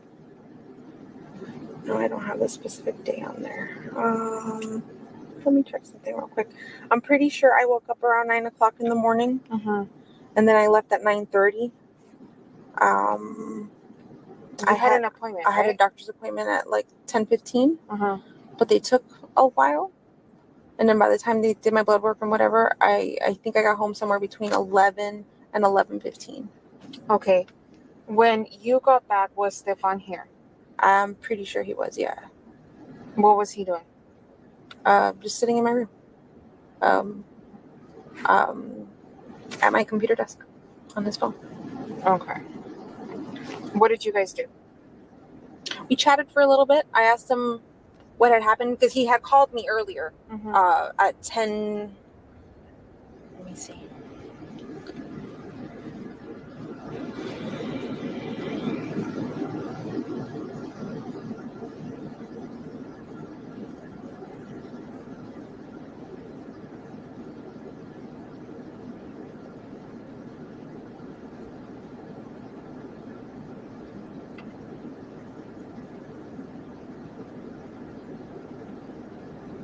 Pretty sure he called me around 10:18. What did he call you for? To let me know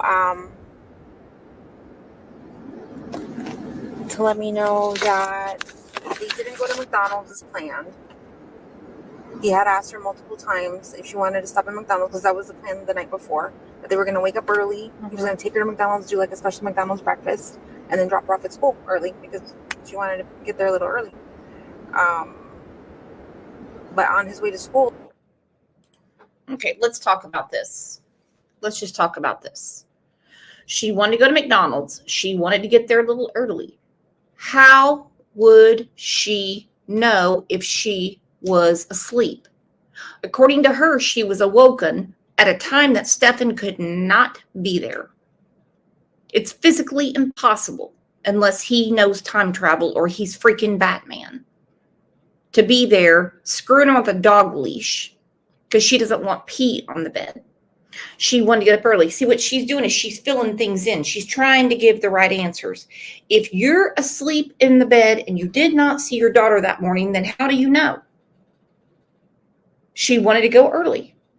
You didn't talk to her. So how do you know? Are you trying to be the historian for Stefan? No. No, girlfriend. Doesn't work that way. She was very sleepy and wanted to sleep in the car. And she said she did not want to do. She was very sleepy and wanted to sleep in the car. Well, what would make her so sleepy? At this point, Jen Soto is talking to them. She already knew that her daughter was dead. There was a plan. Could it be the missed period that his parents spoke about? We're going to talk about that on Monday.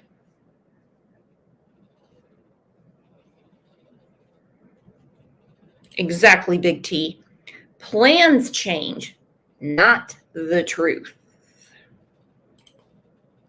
You can't speak on something that was never told to you. Sorry. She wanted to get there early. She wanted a special McDonald's breakfast, but you didn't see her, even though you lied about seeing her. She was sleepy in the car. She wanted to sleep in the car. Who has ever gone to school and been like, I'm just going to sleep in the car. I'm just going to sleep in the car. No, you're anxious. You're wound up. You're ready to get to school. There's a lot of stuff going on in a kid's mind. I'm telling you,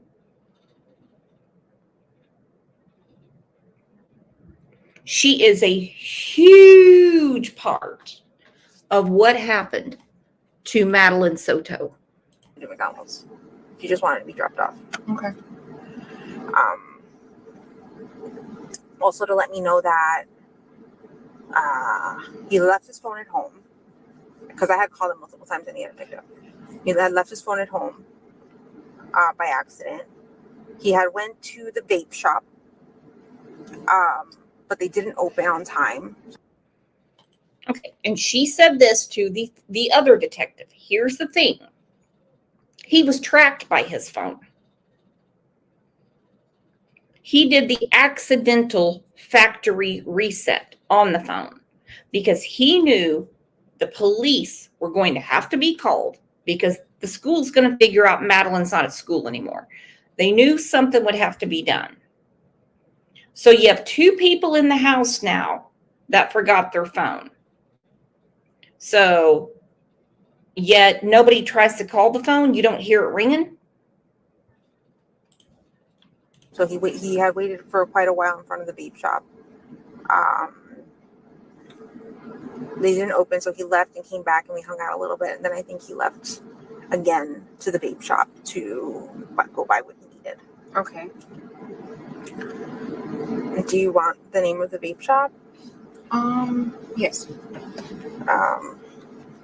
If you have it at the top of your mind, I'm sure we're going to talk again soon, and we'll have more. No, I'm just saying because that might be helpful if you want to see like surveillance or anything. Okay, so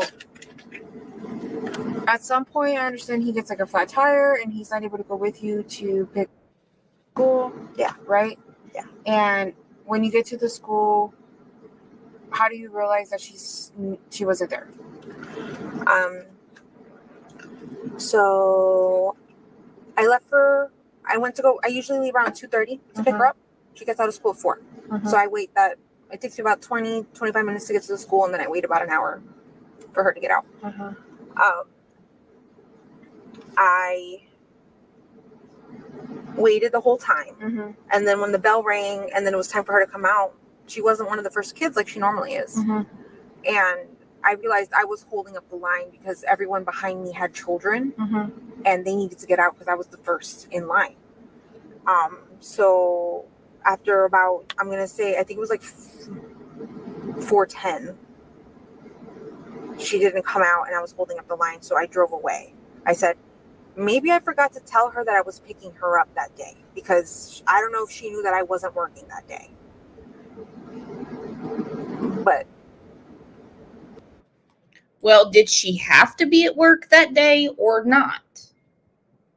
Because you see in all these interviews, we have confliction about did she have to be at work or not? We've heard about blood work and everything else. She can't keep a story straight. You know why? Because she's covering her ass. She has to lie to get out of the corner she painted herself into.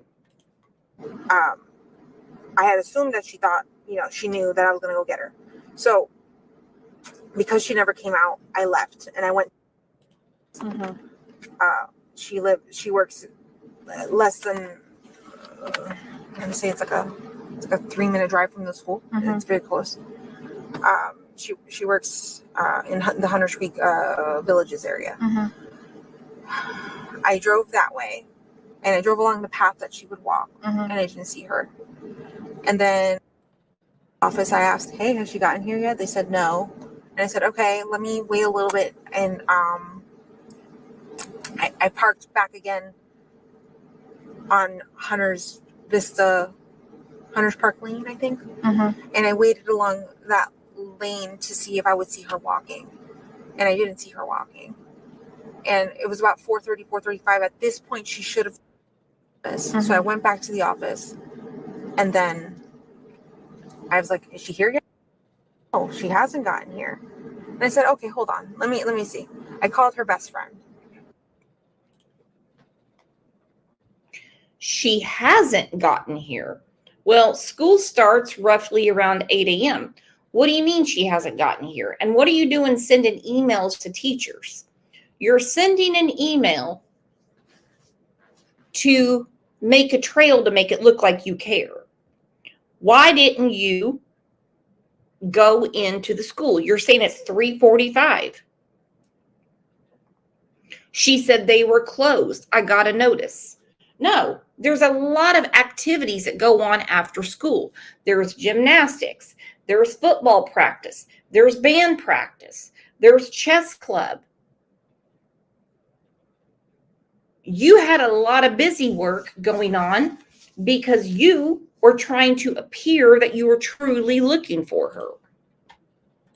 And I was like, hey, are you, I don't know if I told her I was picking her up from school today or to walk to the office, but I don't see her anywhere. And she goes, no, she never came to school today. She didn't come to first or second period. And I said, what do you mean? We dropped her off close to school. She should have walked to school. She goes, no, she never made it to any of her periods. And I said, can you please check with your other friends in your other classes to see if she ever made it? She got back to me and said no. At this point, I started to panic because I realized something was wrong. I emailed one of her teachers, a few of her teachers actually, and one of them responded to me. He said she didn't make it to his period at all, and he checked all her other classes, and she didn't make it to school at all. That's when I knew something was truly wrong. And I'm not before that email or after that email. But I started panicking and freaking out because she should have been to school. She should have made it. And then I understand she forgot her phone, right? Yeah. Is it common for her to not have her phone? Yes. She's got ADHD. She's super forgetful. She never realizes that she's in the shower for a whole hour. She loses track of time. She's very. And then you guys went looking for her, right? Yes. Where did you look? Like, did you drive somewhere? Did you walk? Like, where did you go look for her? Okay. So, after her best friend called me, actually, or I talked to her best friend on the phone, I went back to the school to see, let me check her official attendance. Let me see what's going on. They were already closed. Nobody was at the school. So I searched by backtracking into the school and then coming back out and seeing that there were no kids at the school at all. So then I drove office. Everything was driving. And then I think that response from her teacher at that point. But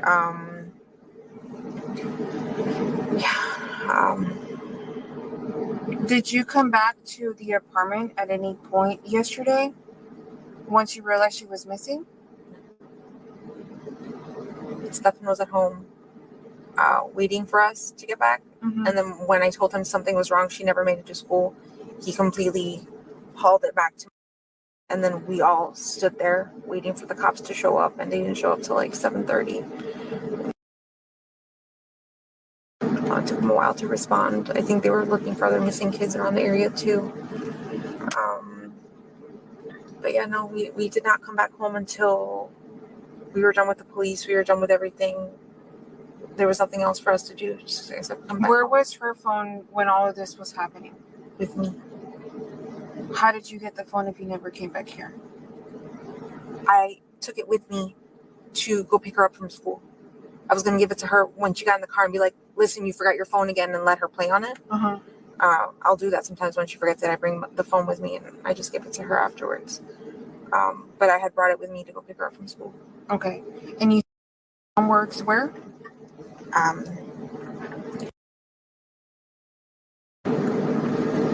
won't get you the address exactly. Yeah.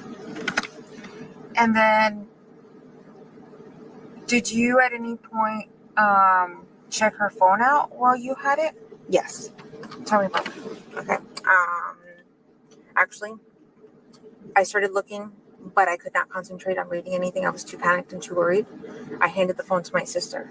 She's the one, and my niece. I was too panicked and too worried. Does she sound panicked and worried, or was she looking for something on the phone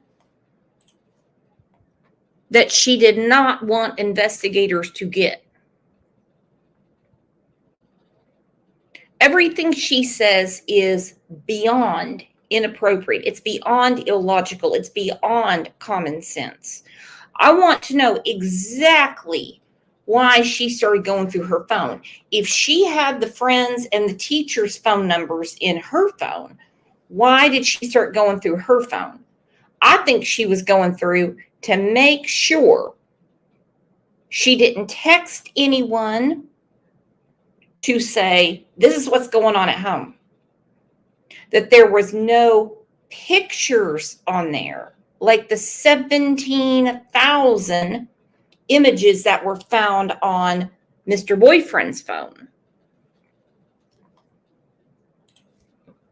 She served her up. She alienated her from her daddy because, God forbid, she went to Texas to see her father for the summer, which she was supposed to do. And she told him what was really going on at that house.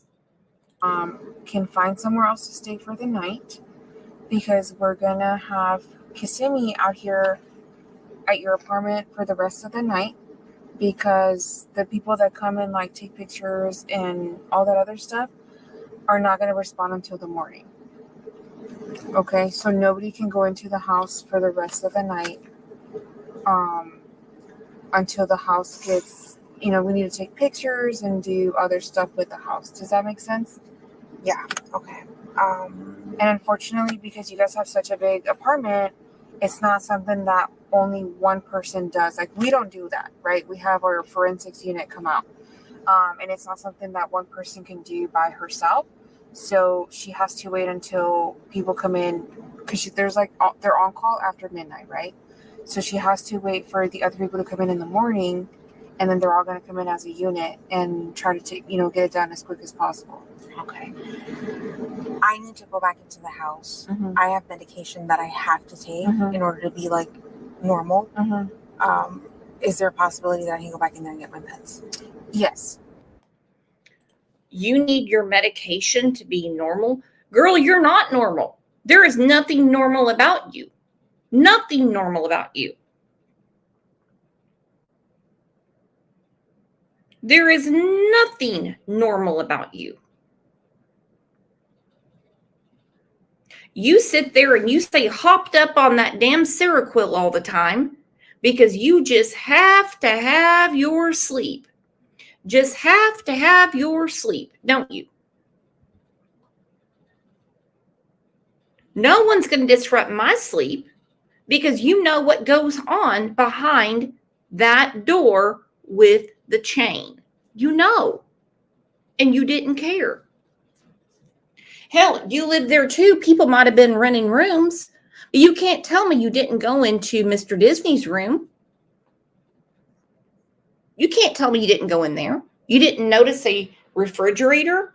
You didn't notice a vibrator made for a man. You didn't notice a tripod.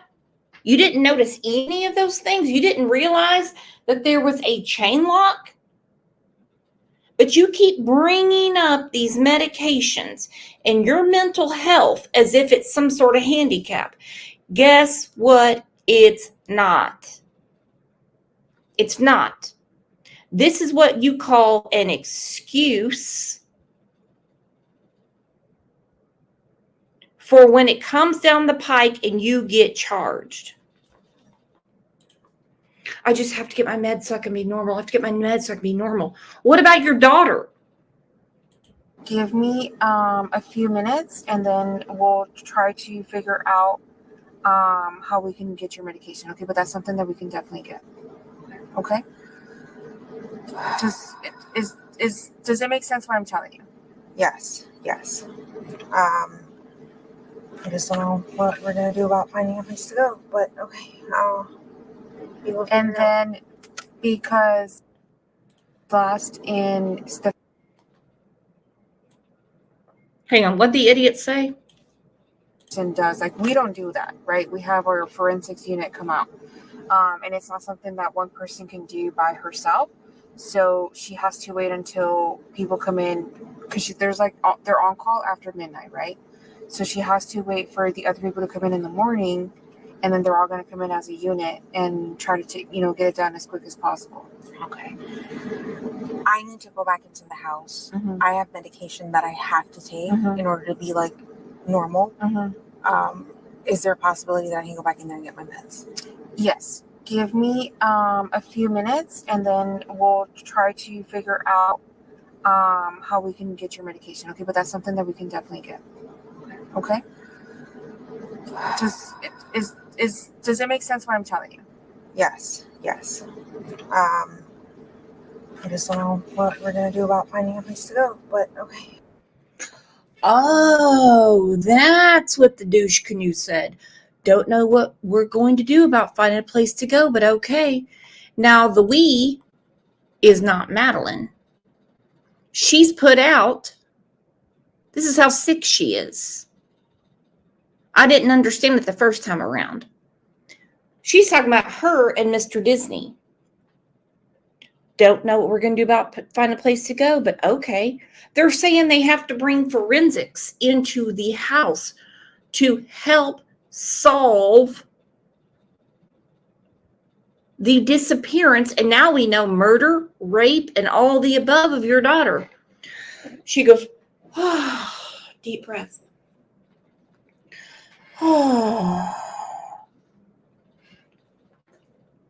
Don't know what we're going to do about finding a place to go, but okay.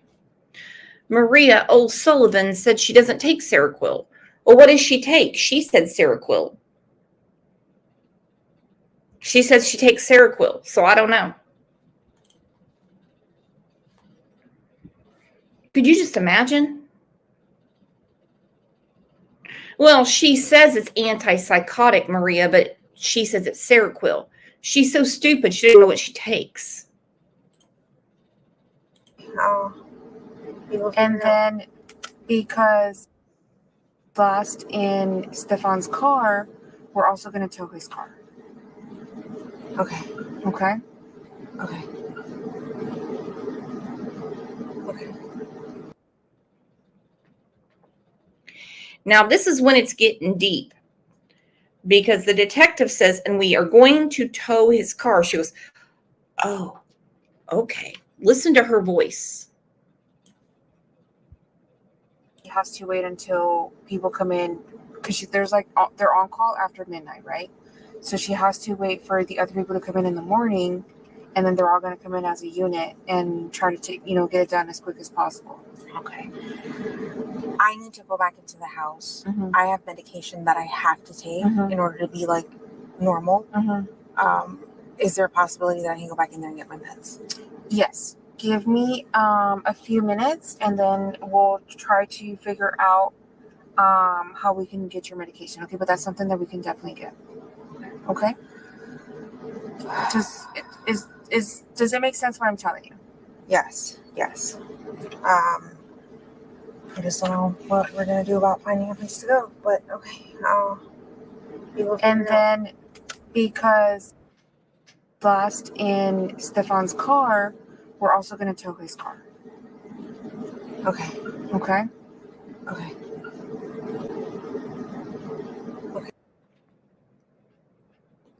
She's bothered by forensics in the house, and she's bothered by the towing of the car. God forbid she say, oh my God, thank you, thank you, thank you, thank you, thank you. It is, you never hear, where's my daughter? What are you guys doing? She's asking no questions. She's answering questions. She's lying. She's dancing around questions. Do you have any questions about anything that I'm telling you? Okay, so from now on, it'll probably be me getting in touch with you, okay? Not Detective Hunt. Okay? Okay. Do you understand everything that we discussed? Yeah. Okay. Can I get your direct number? Yes. And job address, if I remember it correctly, is 13550 Village Park Lane, Suite 125. Okay. In Orlando, Florida. That's in Hunters Creek. Hunters Creek, right? Yeah. Okay. Village Park Drive. Yes. Yeah. And 135. Yes. Is that like an apartment complex? It's a business building? I don't know. It's a building with a lot of business and offices inside.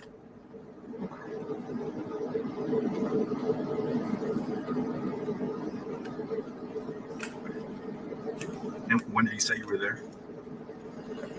I got there around 4. Well, see, I left and came back. So 4:45. I got there, and I think I stayed until they had left. Were you there today? No. Is there one would be anywhere near that area today?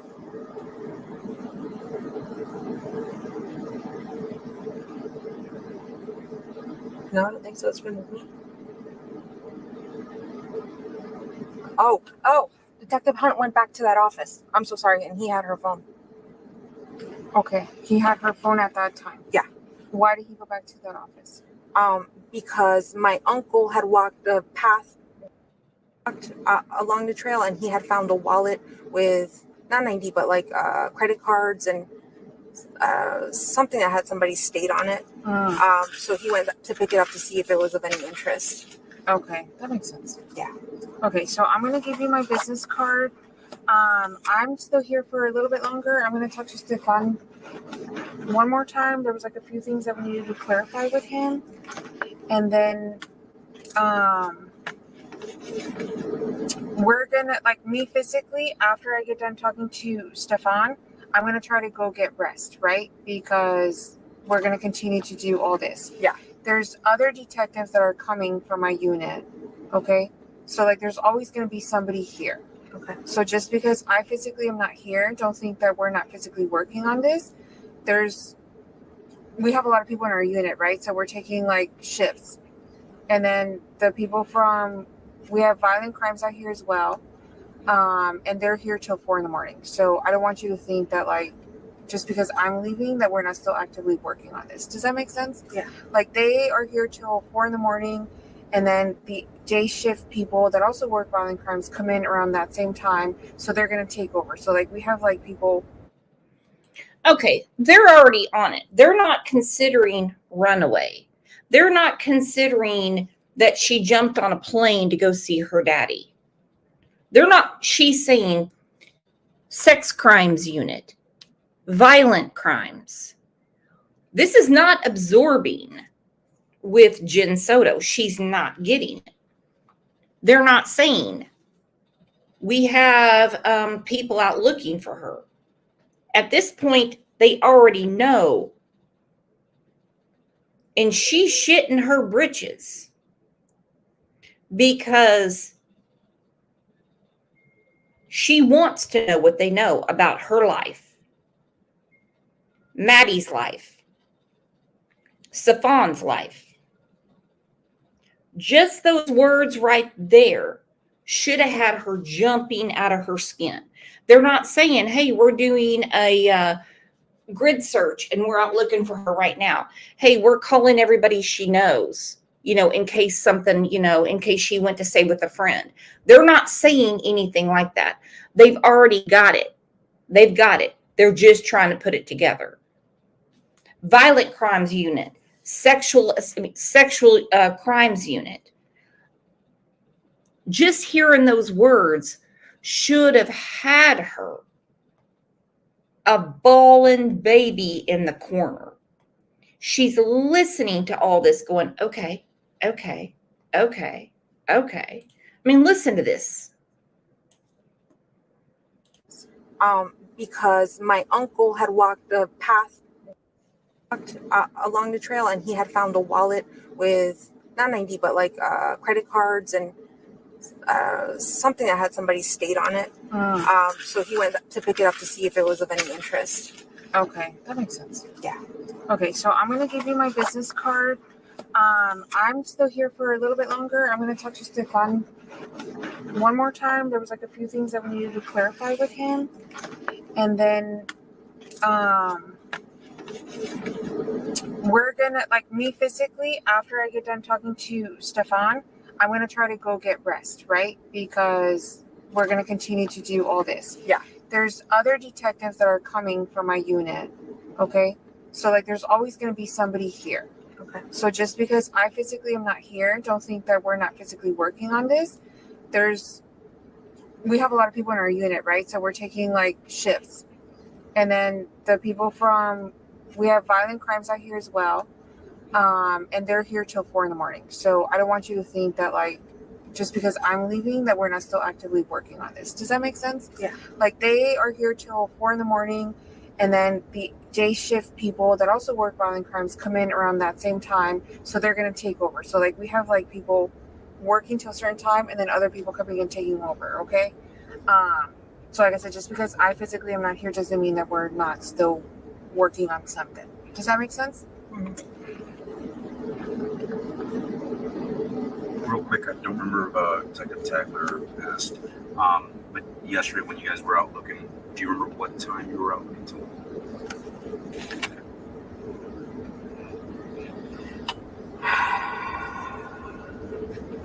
So yesterday, I stayed in the office. My family went out searching. Which office? 1355. Yeah. You stayed until what time? I'm gonna say somewhere between 8 and 9 o'clock. I left and then I came home.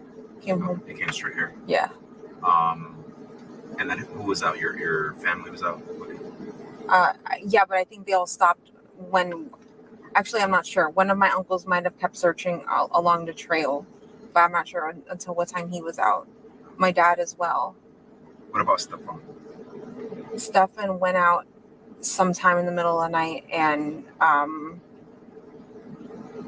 went searching, cruising around to see if he could figure out where she might be. What car was he driving? My car. Was anybody driving Stefan's car? No, just Stefan. And what time was he out? I have no idea. I fell asleep. But I know he drove my car because when I got into it, I said, "Oh, the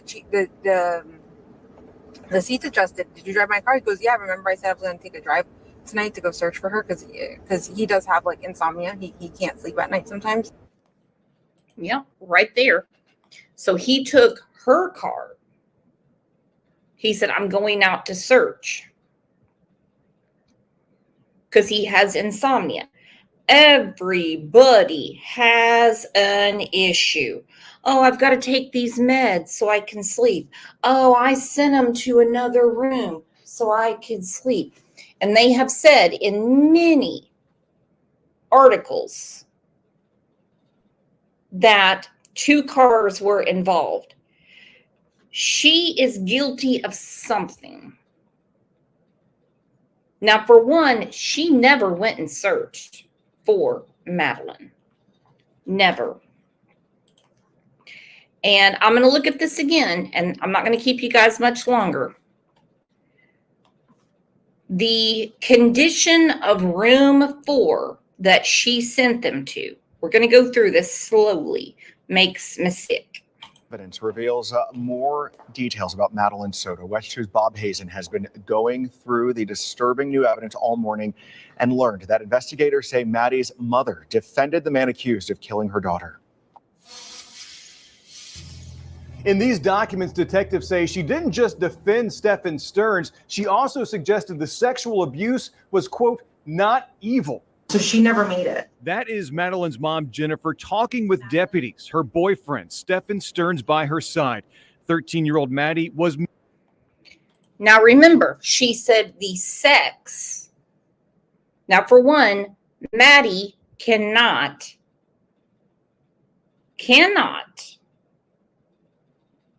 agree to sex with her mother's boyfriend. According to Jen Soto, the sex was not evil. When pinned down, she said, "Oh, but murder was." No. An 8-year-old up to the age of 13 cannot say, "Yeah, I want to have sex with my mom's boyfriend." No. No such thing. Sex is consensual. Maddie did not consent.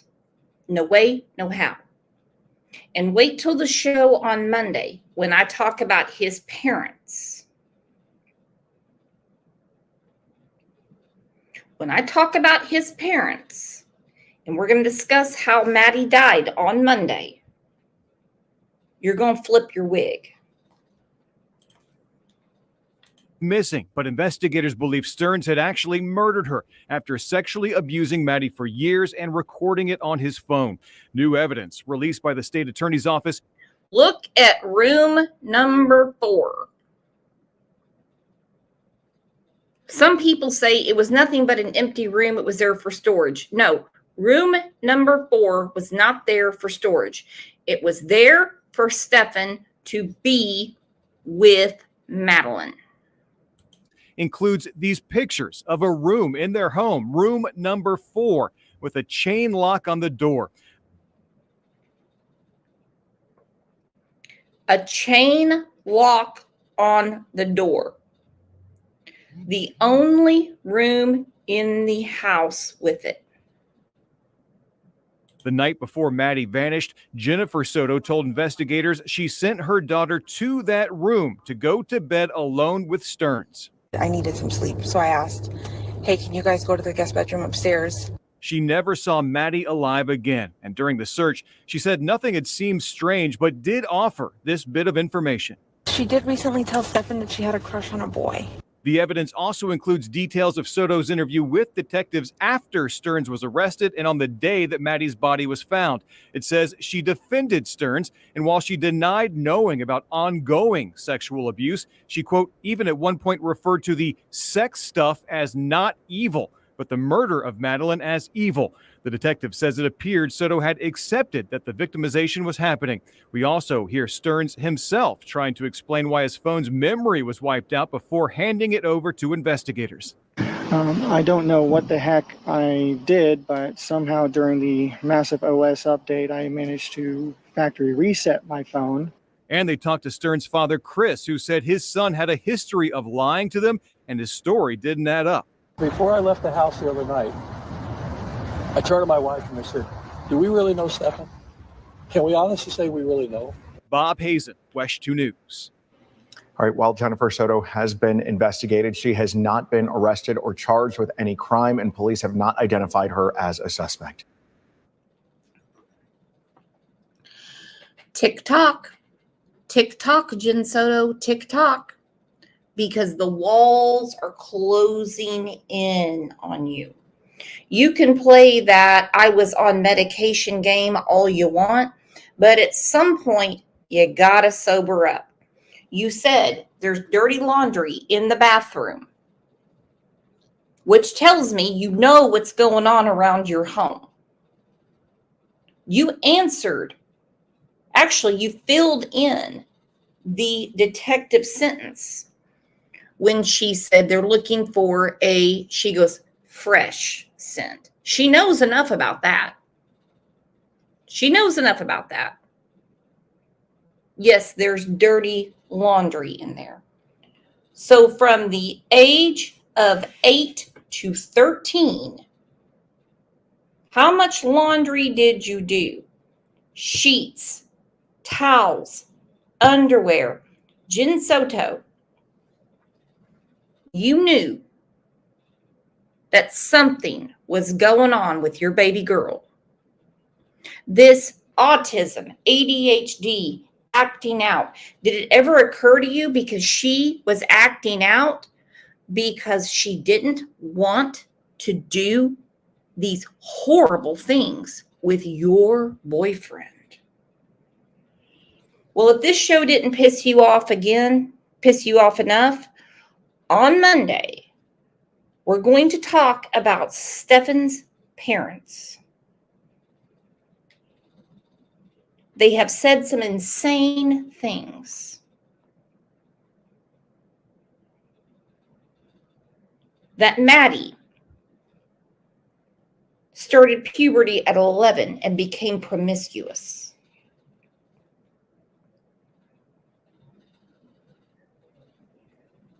Stefan was sexually frustrated. Are you kidding me? Are you kidding me? All right. If I don't see you guys back here over the weekend in Discord, on the Facebook groups, or if we do a members live, I will see you back here on Monday morning because I am fired up about these idiots. I don't know another word right now. I'm so just assholes. Complete waste of oxygen, complete waste of human beings. They should all be beyond ashamed of themselves. They should all be in jail. I mean, these people are just beyond. Well, you guys are the absolute best. And if I don't see you over the weekend, like I said, in Discord, one of the Facebook groups, don't catch you on the phone or something, then I will see you back here live, 9 a.m. Central on Monday. You guys are the absolute best. Love ya.